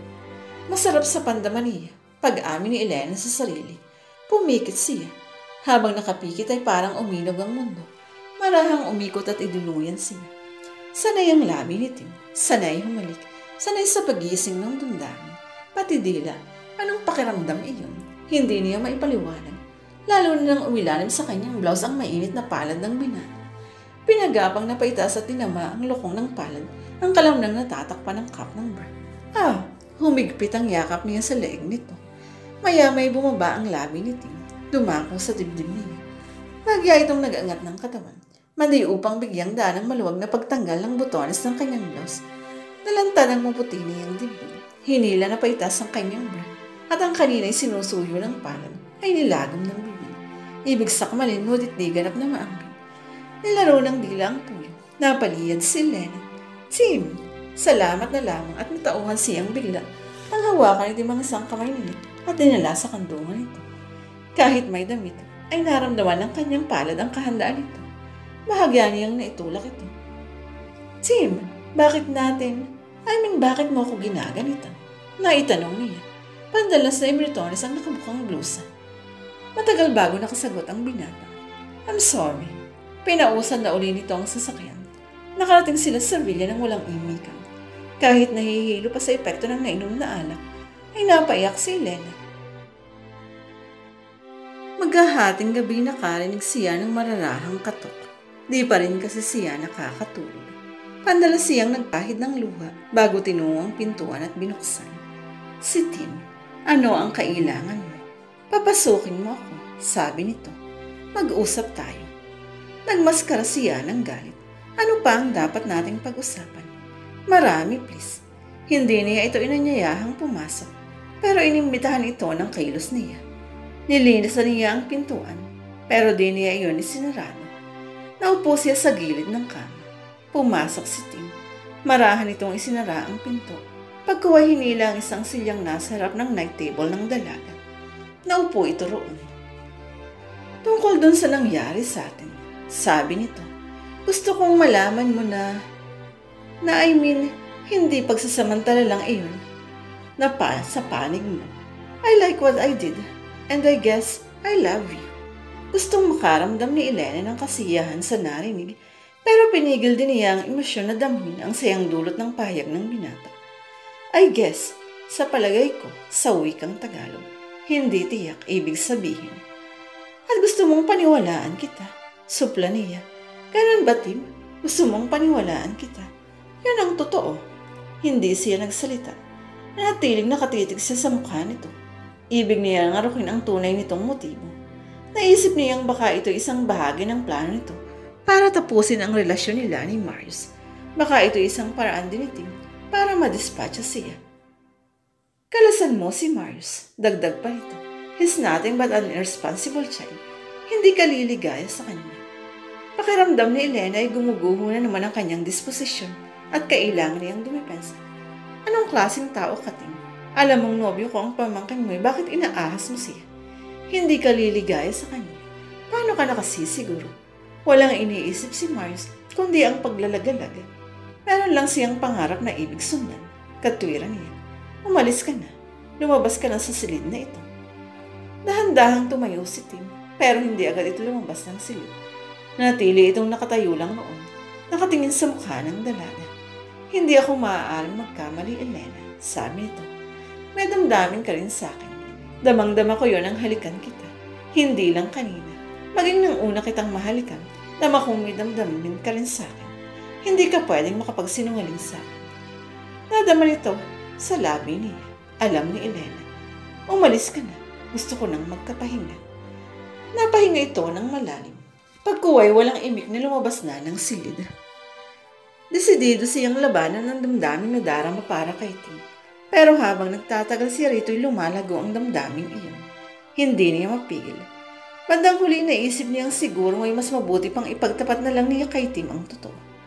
Na sila ni Marius ay hindi totoong magnobyo. Na ang kunwaring relasyon nila ay naging alibi lang nito upang pagtakpan ang tunay na dahilan kung paano sila nagkakilala. Upang di na mapag-usapan pa. At nang sa ganon ay di na maungkat ang lugar na kung saan ay nagkita sila ni Marius ang cut cross. Naayaw lang ni Marius na bisto ng uncle nito na ito'y kabilang na sa isang banda ng mga musikero. Magtatapat na lang siya kay Tim at saka niya tatanggapin ang pag-ibig nito. Ngunit bago niya iyon nagawa ay narinig niya may kausap si Tim sa telepono. Sa tono ng pakikipag-usap ay nahulaan niyang si Monique ang kausap nito. Hindi ko pababayaan ang anak mo, sabi ni Tim sa kausap. Oo, pangako yun. Oo, sabi eh. Pag-iisipan ko pa nga. Si Elena. Wala yun. Pinasasakay ko lang para yung makikita kay Marius kung gaano kasalawahan ang babae gusto niyang pakasalan. Marahang ay nagbalik sa itaas si Elena. Hindi niya pinakinggan ang iba pang sasabihin ni Tim sa kausap. Tama na sa kanya ang kanyang mga narinig. Sapat na iyon para maalaman niyang pinaglalaroan lang pala siya ni Tim. Pinasasakay siya upang tulayan siyang mailayo sa pamangkin nito na sa buong paniniwala nito'y kasintahan niya. Masakit, pero pinaglabanan niya ang kagustuhang umiyak. Gaganti siya, sabi niya sa sarili. Hindi siya makapapayag na dito ang huling halakak. Kahit may nafe-feel na rin siyang damdamin para kay Tim, ay kaya niyang kalimutan iyon. Makaganti lamang sa kawalang hiyaan nito. Tinelegramahan niya si Marius at siniguro niyang darating ito sa ayaw at sa gusto nito. Tinakot niyang kapag di pa ito sumpot sa probinsya, ay mapipilitan na itong ipagtapat kay Tim ang lahat. Dumating nga ito pagkalipas ng 5 araw mula nang maihulog niya ang telegram. Pambihira ka naman, ang sabi. Kakamot-kamot sa bato. Kung kailan malapit na kaming magtakumpay, saka ka papipiyo. Ba't hindi ka na bumalik sa apartment ng araw na yun? Nasabay-sabay sana tayong uuwi rito. Pagalit na sumbat niya. Sabi kasi sa akin ni Nabong at Joey, may nakaschedule daw na makipag-usap sa amin isang recording promoter. Katwiran nito. So naisip kong hindi na lang sumipot. Bahala na kung magpaliwanag kay Uncle bandang huli. Anong nangyari? Pinaghahanda kami ng at least mga 8 new compositions. Sabi nito, yari ko na yung 3, another 5 pa. Ang pangako ko sa grupo, dito ko tatapusin yung 5. Dito ka magko-compose. Oo, paano? Dala ko naman ang gitara ko eh. Tapos habang nagpipiknik tayo kunwari, doon ako gagawa ng kanta at tutulungan mo ako. Saka ko na lang ipaareglo kay Joey pagbalik ko sa Manila. Sa nakita niyang entusiasm sa panig ni Marius, ay naisip ni Elena di nga pala niya ito kayang isumbong kay Tim. Hindi niya kayang patay ng isang umuusbong na talento. At siya nga pala, naaalalang sabihin ni Marius, ang gusto ng grupo ay sumali ako sa pop music festival. Kasama sila? No, ako lang daw. Sasali ka. Nagbabalak.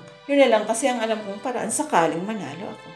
Sabi nito, magagamit ko yung sandata lamang kay Uncle Tim para payagan niyang kumuha ako ng kursong tungkol sa music. Wala talaga akong binakabat sa mga numero eh. Katunayan 2 sa subject ko ang bagsak. Ha? Pag wala sa isang bagay ang puso mo, hindi mo yun pagbubuhusan ng 100% na attention. Sinulya pa nito ang lumanog gitar na nakasabit sa dingding ng silid. Wala sa ledger ang buhay ko. Ang hininga ko nasa musika. May talento rin si Elena sa pagkukompos at naging alalay nga siya ni Marius sa paglikha nito ng mga awitin. Habang nakaupo sa tabing ilog halimbawa, o kaya sa lansyang pag-aari rin ng pamilya nito, pinagtulungan nilang likhain ang mga himig na alam nilang kagigiliwan ng publiko. Close sila ni Marius, pero sa bagay na ito nga lamang sila compatible. Sa musika, liban doon ay wala na silang pinagkasunduan. Hindi ba yun napupuna ng Tim? Na itatanong niya sa sarili. Pansin niya ay masama lagi ang tingin ni Tim kapag nagpapaalam sila ni Marius na magpipiknik o kaya sa mga pagkakataon na nagpapaalam silang gagamitin nila ang lansya ng pamilya. Alam mo, nabuksan ni Marius habang sila ay nagpapahinga. Magkatabi silang nakakapit sa railing ng taktik ng lansya, nakatanaw sa karagatan. Nafe-feel kong may tama sa iyo ang uncle ko. Kunwari hindi niya nasakyan. Anong tama? May tama sa iyo. Gusto ka. Type ka. Ganon. Anito. Marius, wala namang masama, diba? Dalaga ka. Binata si uncle. At boto ako sa'yo para maging auntie kita. Sumeryoso sa Elena. Ayoko ng ganyang biro, sabi niya. Pero baka nagbablush ka? Tanong nito. Tawang-tawa. May gusto ka ba sa kanya? Inambaan niya ito ang nakatikom na kamao. Hindi ka titigil. Nagtatawang lumayo sa kanya si Marius. Kinuha nito ang gitara at naupo sa isang monoblock chair. Nasa kandungan ang nakabukas na notebook na siya nitong pinagsusulatan ng rough draft ng kantang kinukompose nito. Inilagay sa tainga ang lapis. Nagsimula itong humimig. Tumangutang pa habang nililimi wari ang tonong nasa isip. Pagkuhay nagsulat ito ng mga nota sa kwaderno. Himig pa lang ay nagustuhan na agad ni Elena ang naririnig na tono. Pinakaiba sa mga nakompose na nila. Maya-maya ay buo na. Magkaminsan ay ganoon kabilis ang ideya sa isang artist, lalo't inspirado. May mga isinulat si Marius sa notebook. Parang nagkukrokes ng isang mapa. Pagkarait tinipati pa ang gitar. Listen, sabi nito nang sumulyap sa kanya. Kung may puna ka, sabihin mo lang.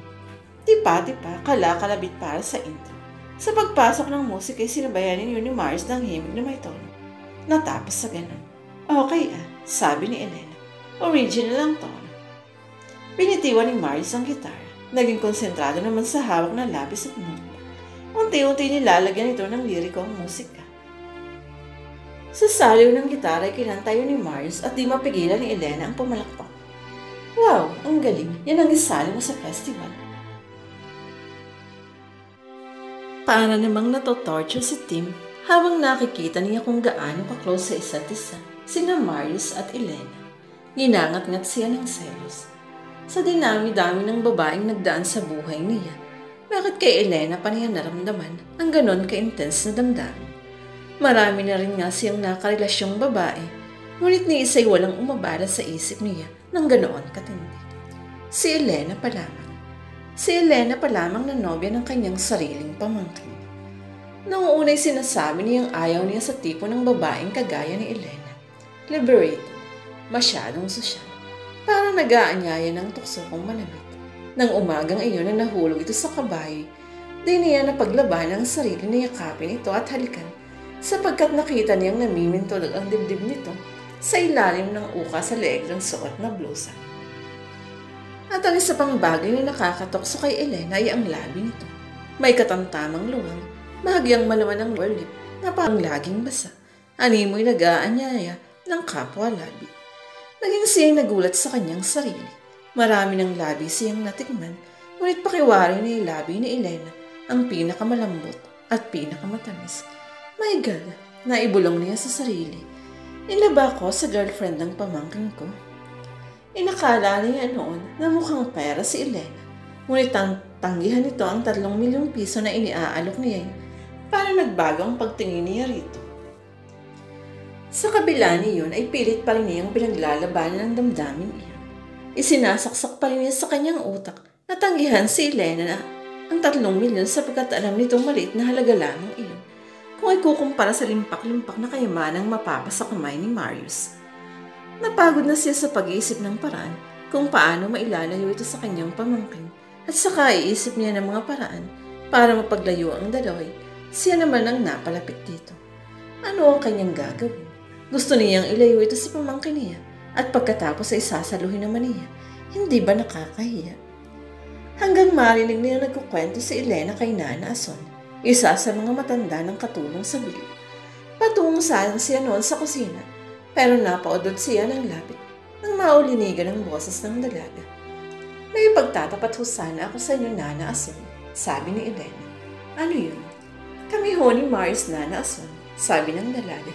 Hindi ho totoong magnobyo kami. Sa pagkakasilip ni Tim sa kortina, ay nakita niyang napakunot noong matandang babae at pumako ang tingin nito sa mukha ni Elena. Ha? Ano ka mo? Ang akala ko ba'y nagbabalak na kayong pakasal? Tanong nitong takang-tangka. Nagsinungaling lang ho si Marius sa angkan niya, tugon ng dalaga. Ang totoo ay magkaibigan lang kami ni Marius, Nana Ason. Pero naglilib-in daw kayo sa Manila, hindi ba? Hindi pa rin makapaniwalang giit ng matanda. Yan ang pagkakaalam ng lahat dito. Hindi ho totoo yun, tanggi ng dalaga. Ang totoo ay tinulungan lang ako ni Marius ang masunog yung music lunch na kinakanta na. Pati si Tim ay nagmukhang tanga sa narinig na revelasyon mula sa dalaga. Lalo niyang pinagbuti ang pakikinig. Si Marius kumakanta. Di pa rin makapaniwalang sabi ng matandang babae. Magaling na singer ho si Marius, Nana Ason. Parang ipinagmamalaki ni Elena ang kaibigan. Katunayan ho, siya ang soloist ng kanilang banda. Nang masunog nga yung kinakantahan namin, alam niyang wala na akong trabaho at wala na akong pagkukunan ng pambayad ng renta sa bahay. Pinatira ho niya ako ng libre bilang kapalit. Ipinaglilinis ko naman siya ng bahay, ipinaglalaba at ipinagluluto.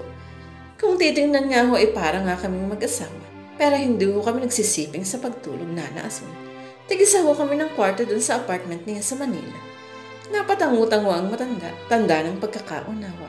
Pero ang pagkakaalam ni Tim, mag-noibyo na kayo ng kanyang pamangkin, sabi nito. Yun nga ho, ayaw pa ni Tim na mag-asawa si Marius. Bata pa kasi si Marius. Saka may pangarap siya para sa pamangkin niya. Ang gusto niya ay maihanda si Marius sa paghawak ng malaking kabuhayang naiwan ng mga magulang niya. Pero wala sa asyenda nito ang puso at isip ni Marius, Nana Ason. Kontra naman ng dalaga. Ang isip at puso ni Marius ay bihag ng musika. Malalagot siya kay Tim pag nalaman ito ng angkan niya.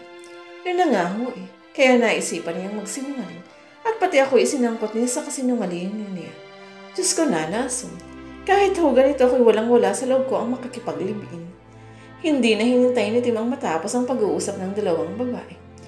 Mabilis siyang tumalilis bago pa siya makita ng sino man na nag-i-eavesdrop sa pag-uusap ng mga kasambahay. Higit pang napatunayan ni Elena kung gaano ka-iresponsable si Mars nang magising siya isang umaga na wala na uli ang binata. Sabi sa kanya ng katulong na si Tuding ay madaling araw daw na magpahatid sa family driver na si Mang Quintin sa domestic airport. Iniwan na naman ako ng loob na isa loob niya at parang nabasa naman itim ang laman ng kanyang isip. Hindi bali, habang narito kaya ako muna ang laging escort mo, sabi nitong matamis ang ngiti. Inisbira niya ito. Salamat na lamang at may dala siyang sapat na pera. Makatutubo siya ng tiket pabalik sa Manila at pag nagkita sila ng binata ay walang pagsalang bibigwasan niya ito ng sakpan. Malinaw ang usapan nila na sabay na silang magbibiyahe pabalik ng Maynila. Bakit siya nito iniwan? Nang malaman ni Timang balak niya nakaisap ito sa kanya. Please naman, saka ka na lang bumalik sa Manila. Dito ka na lang muna. At bakit? Mataray na tanong niya. Basta man. Kahit walang sinasabi si Tim, ay halata ni Elena na iba ang pakitungo nito ngayon sa kanya. Parang malambot. Parang mas may concern. Nang mapagsolo silang minsan sa may hardin, ay inamin ni Tim sa kanya ang tunay na dahilan. Nakita ko na parang di seryoso sa iyo ang pamangkin ko. Simula nito, parang nakikipaglaro lang siya sa iyo. Kalimutan mo na lang siya, Elena. Ako na lang ang mahalin mo. Pakakasalan kita. No! Bakit? Hindi ako salawahan gaya ng iniisip mo, Tim. Katwiran niya. Nang tanggapin ko ang pag-ibig ni Mars, nangako ang siya ang mamahalin ko habang buhay. Sa buong pagtataka ni Elena ay nagtawa ang binata. Come on, ang sabi. Tigilan na natin ang pagkukunwaring ito, Elena. Alam ko na ang lahat. Narinig ko ang pinagtapat mo kay Nana Asan. Alam ko na ngayon na nagkukunwari lang kayo ni Mars. Ha? Matapis pa rin ang ngiti nito. Hindi ka makatanggihan mo. Nang makabawi si Elena sa pagkabigla, ay pagalit niyang sinabi kay Tim. Okay, inaamin ko. Nagkunwari nga kami ng pangangkin mo, pero kahit ngayon nabisto mo na ang pagpapanggap namin, hindi ibig sabihin yun ay makukuha mo na ako.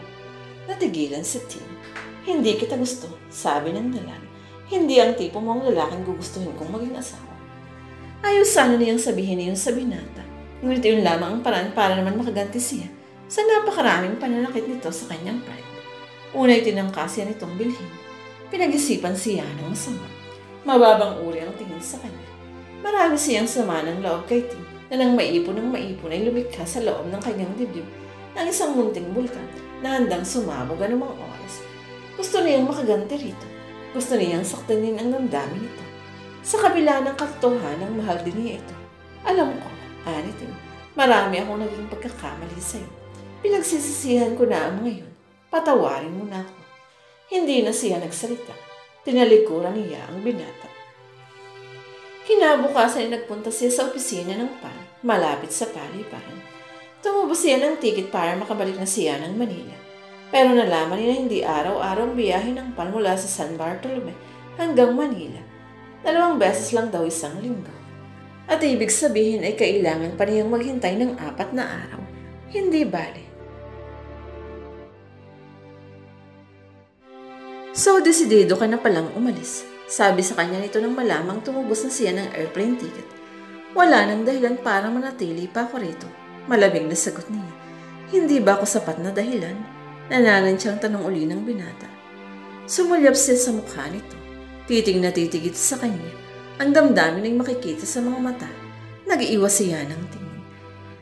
Tim, huwag mo na akong idamay sa bilang ng mga biktima mo. Nangunot ang noon nito. Anong ibig mong sabihin? Alam kong palikero ka, sabi niya. Marami kang naging girlfriend.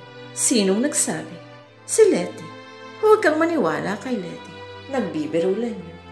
Kahit di magsalita si Letty, may alam akong ebidensya. Anong ebidensya? Si Monique. May anak si Monique at kamukhang kamukha mo ang anak niya. Kung tunay na lalaki ka, hindi mo tatalikuran ang pananagutan mo sa kanilang mag-ina. Bakit di mo panagutan ang ginawa mo kay Monique? Pagkat sa totoo lang, kung di niya naiisip si Monique at ang anak nito'y kaya yan na niyang kalimutan ang mga naging kasalanan sa kanya ni Tim at pwede na niya itong tanggapin. Dahil inaamin naman niya sa sarili na may pagtingin din nga siya rito. Lamang ayaw niya sa isang lalaking tumatalikod sa obligasyon. Huminga ng malalim si Tim. Parang nasukol na usa. Walang makitang daan para tumakas sa isang bitag na nasuotan. Bakit hindi ka makapagsalita? Ulos ni Elena. Tumikhim si Tim. Pagkuway tumanaw sa malayo. Sige, sabi nito. Isa-isahin natin.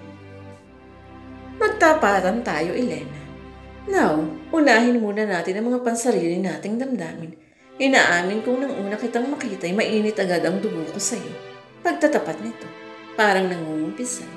Ang sabi ko hindi ka mapagkakatiwalaan. And I'm sorry na hinatulan agad kita sa unang pagkikita ko pa lang sa'yo. Na-turn off kasi ako the way you dress up. Short shorts, braless, and etc. Nasa bahay ako nun. Katwiran agad ng dalaga. Kahit na, ayoko sa ganong babae. Sambot nito. Nananiwala nga ako na magkalibin kayo ni Mars. Ano pa ba ang iisipin ko sa pagkatao mo? Bakit pumayag ka ng libin? Tapos pinangatwiraran mo pa yun sa akin nang akala ko yun talaga ang belief mo. Pero nung makasama kita ng matagal, nang makilala na kita ng gusto, nakita kong you're decent naman pala. Hindi ko sinasadya, Elena. Patuloy nito. Hindi ko gustong ma-inlove sa'yo na ang pagkakaakala ko noon. Girlfriend ng pamangkin ko. Nasabi ko noon, bakit ikaw pa? Pinigil ni Elena ang mapangiti. Naalala kasi niya ang isang komposisyon ni Mars. Now, neutral naman ang feeling, hindi ba? Sabi ni Tim. Tim, hindi kaya ng konsensya ko. Nagawin ka kay Monique dahil may anak na kayo. Nagawa niyang sabihin. Huwag muna nating isali si Monique sa usapang ito. Putol nito sa gusto pa niyang sabihin. Ang sabi ko, labas muna ang ibang tao rito. Tayong dalawa lang munang sangkot. Tell me now, mutual naman ang feeling natin, hindi ba? Oo, pautal na amin niya. Pero paano si Monique? Wala kaming relasyon ni Monique. Ngayon wala. Noon at ngayon, kahit kailan, hindi kami nagkaroon ni Monique ng relasyon ni Elena. May anak ka sa kanya. Hindi ko anak si Alvin. Sinong Alvin? Yung batang lalaking laging kasama niya pag nagpupunta rito. Ibig mong sabihin, basta nilang nagbuntit si Monique nang walang umaan. Tawa ito ng baga. May umano sa kanya syempre, pero hindi ako. Sino? Ito isang lihim na ayaw ko na sanang mabuksan. Muling naging seryosong tugon nito. Pero sa ikapapanatag ng kalooban mo, sige sasabihin ko sa iyo kung sino ang tunay na ama ni Alvin. Sino? Si Jimmy. Ang namatay na pinsan mo? Tumango ito. Asawa siya ni Letty, hindi ba? Nagkaroon sila ng lihim na relasyon nung nabubuhay pa si Jimmy. Pagtatapat ni Tim, tamang-tama naman na nang maaksidente si Jimmy, ay buntis na pala si Monique. Ako ang nakiusap na huwag na lang niyang ilaglag ang dinadala niya at kakoy ako na lang ang susuporta sa bata. Kumalat ang usap-usapan na ako raw ang nakabuntis kay Monique at hindi ko na lang kinontra. Bakit? Para pangalagaan ang reputasyon ng pinsan mo. Para huwag nang masira ang pagtitiwala ni Letty sa namatay na asawa. Sabi nito, ang mga mali nangyari na, hindi na maitutuwid pa. Nang ibintang sa akin ang dinadala ni Monique, nanahimik na lang ako. Kakoy wala namang mawawala sa akin. At hindi pa napingasan sa paningin ni Letty ang alaala ng namatay na asawa niya. Pero bakit kamukha mo ang batang yun? Tanong pa rin niya. Kung nakita mo lang si Jimmy noong nabubuhay pa, baka sabihin mong kambal kami. Magkamukha kami. Pagkaway pareho silang natahimik. Matagal. Maliwanag na ba sa iyo ang tungkol kay Monique? Tanong ng binata maya-maya. Tumango siya. Wala nang problema sa pagitan natin. Tanong uli ni Tim sa dalaga. Hindi niya yun masagot. Napatunghay siya sa mukha nito. Tim, inagap nito ang palad niya. Mahal kita, sabi nito. Kung papayag kay gusto kong makasal agad tayo. Hindi akalain ni Elena na magiging ganon kabilis ang takbo ng mga pangyayari. Hindi siya umasang magkakaroon ng magandang konklusyon ang kasaysayan nila ni Tim na nasimulan agad sa di magandang pangyayari. Niyakap siya ni Tim. Idinaitin ito sa dibdib ang ulo niya. Hinaplos-haplos ang kanyang buhok. Kay tagal kong pinangarap yung ganito. Halos pabulong na sabi nito. Ang akala ko hindi na magkakaroon ng katuparan. Salamat na lamang at naging matalino ako. Napangat mula sa dibdib ng nobyo ang mukha ng dalaga. Napatingala siya sa mukha ni Tim. Ano ang ibig mong sabihin? Tumawa ito. Kinurot niya ito sa tagiliran. Tinatanong kita. Okay, sasabihin ko na. Sabi nito, nang iwan ka ni Marius, plano ko yun. Kinausap ko siya at ako nagsabi sa kanya Naiiwan ka niya dito sa villa. Ako rin ang nagsabi noon sa kanya na huwag siyang sumama sa atin sa pag-uwi natin dito. You mean? Yeah, ang bala ko talaga noon ay ilayo ka sa kanya at hindi ko akalain na ako naman ang mabibihan. Pinagkukurot uli niya ang binata. Aray. Napakatuso mo talaga. Sa pamamagitan ng paliwanag ni Elena, ay nakumbinsi si Tim na hindi na pagpapatakbo ng asyenda na dapat ang maging papel ni Marius. Na iba ang mas gustong tahakin na landas ang pamangkit nito. Na iba ang ambisyon nito. Unawain mo yung tao, sabi pa niya. Hindi ko mo mahilig ka sa negosyo ay mahilig din si Marius, kahit pamangkin mo pa siya. Pero ano ang magiging kinabukasan niya sa pagiging musikero? At least bigyan mo siya ng chance. Naniniwala akong may maganda siyang kinabukasan sa musika. Sabi niya, isa pa, pahabol niya. Sakali mang di siya mag-succeed as a singer and composer, meron siyang fallback, ang asyenda. Yung iba riyan, wala. Kaya hayaan mo si Mars. At isang araw iyon ng linggo, dakong hapon. Nang mabuklat ni Tim ang entertainment pages ng Diaryo, naroon ang resulta ng katatapos na Metropop Music Festival. Sa simula ay malalaki ang kanyang mga mata nang makita roon ang litrato ng pamangkin si Marius. Nasa eksakto ng pagkanta sa ibabaw ng tablado.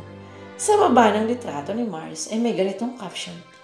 The Grand Prize winner who sang the song entitled, Bakit nga ba ikaw? Napatayo siya. Elena, walang sagot. Dumako ang tingin ni Tim sa itaas ng bilya. Elena, ano yun? Halika, dali. Humahangos na nanaos si Elena. Nasa mukha nito ang pangamba. Akala'y kung ano na ang nangyari. Bakit? Hawak ni Tim ang Diaryo na kinawayan ng dalaga. Dito dali. At nakita ni Elena. Larawan ni Mars sa aktong kumakanta. Nag-tear-eyed siya nang mabasa ang below caption. Pag-uway para siyang natulala. Maya-maya pa ginatawa ng luha ang mga mata ni Elena. Pinaglapat niyang maigi ang mga labi para di mapasambulat ng iyak. Napatawa sa kanya si Tim. O bakit? Tanong nito. Wala. Natutuwa lang ako para kay Marius. May katalang boses na sabi niya. Ang tagal-tagal niyang itinago ang talento niya ay meron pala siyang ibubuga. Natutuwa ako para sa kanya. Mapangunawa ang ngiti ni Tim. Ako rin. Sana sa pamamagitan ng tagumpay niyang ito'y lalo kang makumbinsing. Hindi siya para sa bukid. Hindi siya para sa manggahan at sa front farm. Iba ang mundo niya kaysa mundo mo. Oo, alam ko na ngayon, sabi ni Tim. Ang mundo niya ay ang musika. Ang mundo ko naman ay dito. Dito ka piling ka. At minsan pa'y nagyakap sila. Kaagad na isinaayos ni Tim ang mga papeles para isalin kay Marius ang lahat ng ari-ariang para rito. Tinanggap ni Tim ang pakiusap ng pamangkin na ito munang mamahala ng kabuhayang naiwan dito ng mga magulang. At ito na may ipupursige ang bagong kursong kinukuha sa UP Conservatory of Music. Naisaplakan ang awiting ipinanalo ni Marius sa music festival at ngayon mabentang-mabenta na sa mga kabataan. Dahan-dahan, slowly but surely so to speak, gumagawa na nga ng sariling pangalan si Marius sa entertainment world. May kahilingan kay Marius ang kanyang uncle. Ang gusto ko ikaw ang kakanta sa kasal namin ni Elena. Basta ikaw, uncle. Pinauwi muna ni Tim si Elena sa bayan ng San Gabriel. Inihatid ng binata si Elena. Halos maiyak ang ina ng dalaga nang makita ang anak. O ano, inaamin mo na ngayon na yung pagkanta, walang ibibigay na maganda sa'yo. May masuyong sumbat sa tono ng ina. Yan ang dahilan kung bakit nagutom tayo noon. Nang hindi may iwan-iwan ng musikero mong ama ang pagkanta. Iyon ang naging dahilan ng paghiwalay ng kanyang mga magulang. Iniwan ng kanyang ina ang kanyang ama at umuwi sila sa San Gabriel. Samantala ay naging palainom daw ang ama niya at napatay ito sa isang rumble. Pagkaraya nag-asawa uli ang kanyang ina. Pero sa kanyang hindi maaming walang ibinungang maganda ang pangangarap niyang maging isang singer. Sa pananalisod niya ang swerte sa Maynila, ay nakilala nga niya si Marius. At si Marius ang naging daan para makilala naman niya ang magiging asawang si Tim. Siguro nga ako'y nabigo akong maging sikat na singer, pero iginiya naman ako ng pangarap ko patungo sa isang lalaking mahal na mahal ako. Kasabay ng pangunot ng noon ng kanyang inay, napasulyap ito sa binatang kasama ng dalaga. Inay, siya ho si Tim, ang magiging manugang niya. Pagpapakilala niya sa nobyo. Ha? Magandang hapon ho, bati ni Tim. Magandang hapon naman. Inay, meron ho sana kami sasabihin sa inyo. Huwag mo nang ituloy. Anitong nagwasiwas ang palad sa harap nilang magnolyo. Parang nahuhulaan ko nang sasabihin ninyo. Magsasabi na kayo ng pag-aasawa, ano? Napangiti sina Elena at Tim. Sabay na tumango. Sa himig ng awiting bakit nga ba ikaw, ay kinasal sina Elena at Tim. Parang may nagsasayaw na bituin sa mga mata ni Elena nang sumulyap sa kumakantang si Marlot. At isang palihim at patagong thumbs up sign mula sa nakagwantas na kamay ang ipinakita niya sa kaibigan. Para bang sinasabi niyang ayos. Hindi na sila lumayo para sa kanilang unang gabi. Sa hostel na pinagdausan ng reception ay doon na rin nagpa-reservoir ng suite sitting. Nang mapag-isa na sila sa kanilang kwarto ay agad sinunggaban ni Tim ang babae. Napatuloy si Elena. Ay! At tinabig niyang palad na naroon na agad sa kanyang kandungan. Ano ka ba naman? Bakit iyan agad? Matagal kong inilusyon yan, sabi ito. Since na makita kitang nakashort noon sa apartment ni Mars, ngayon pagpipiestahan ko yan. Ang lakas ng tawa ni Elena. Mahilig. Ngunit maya-maya ay naging tahimik na rin siya. Unti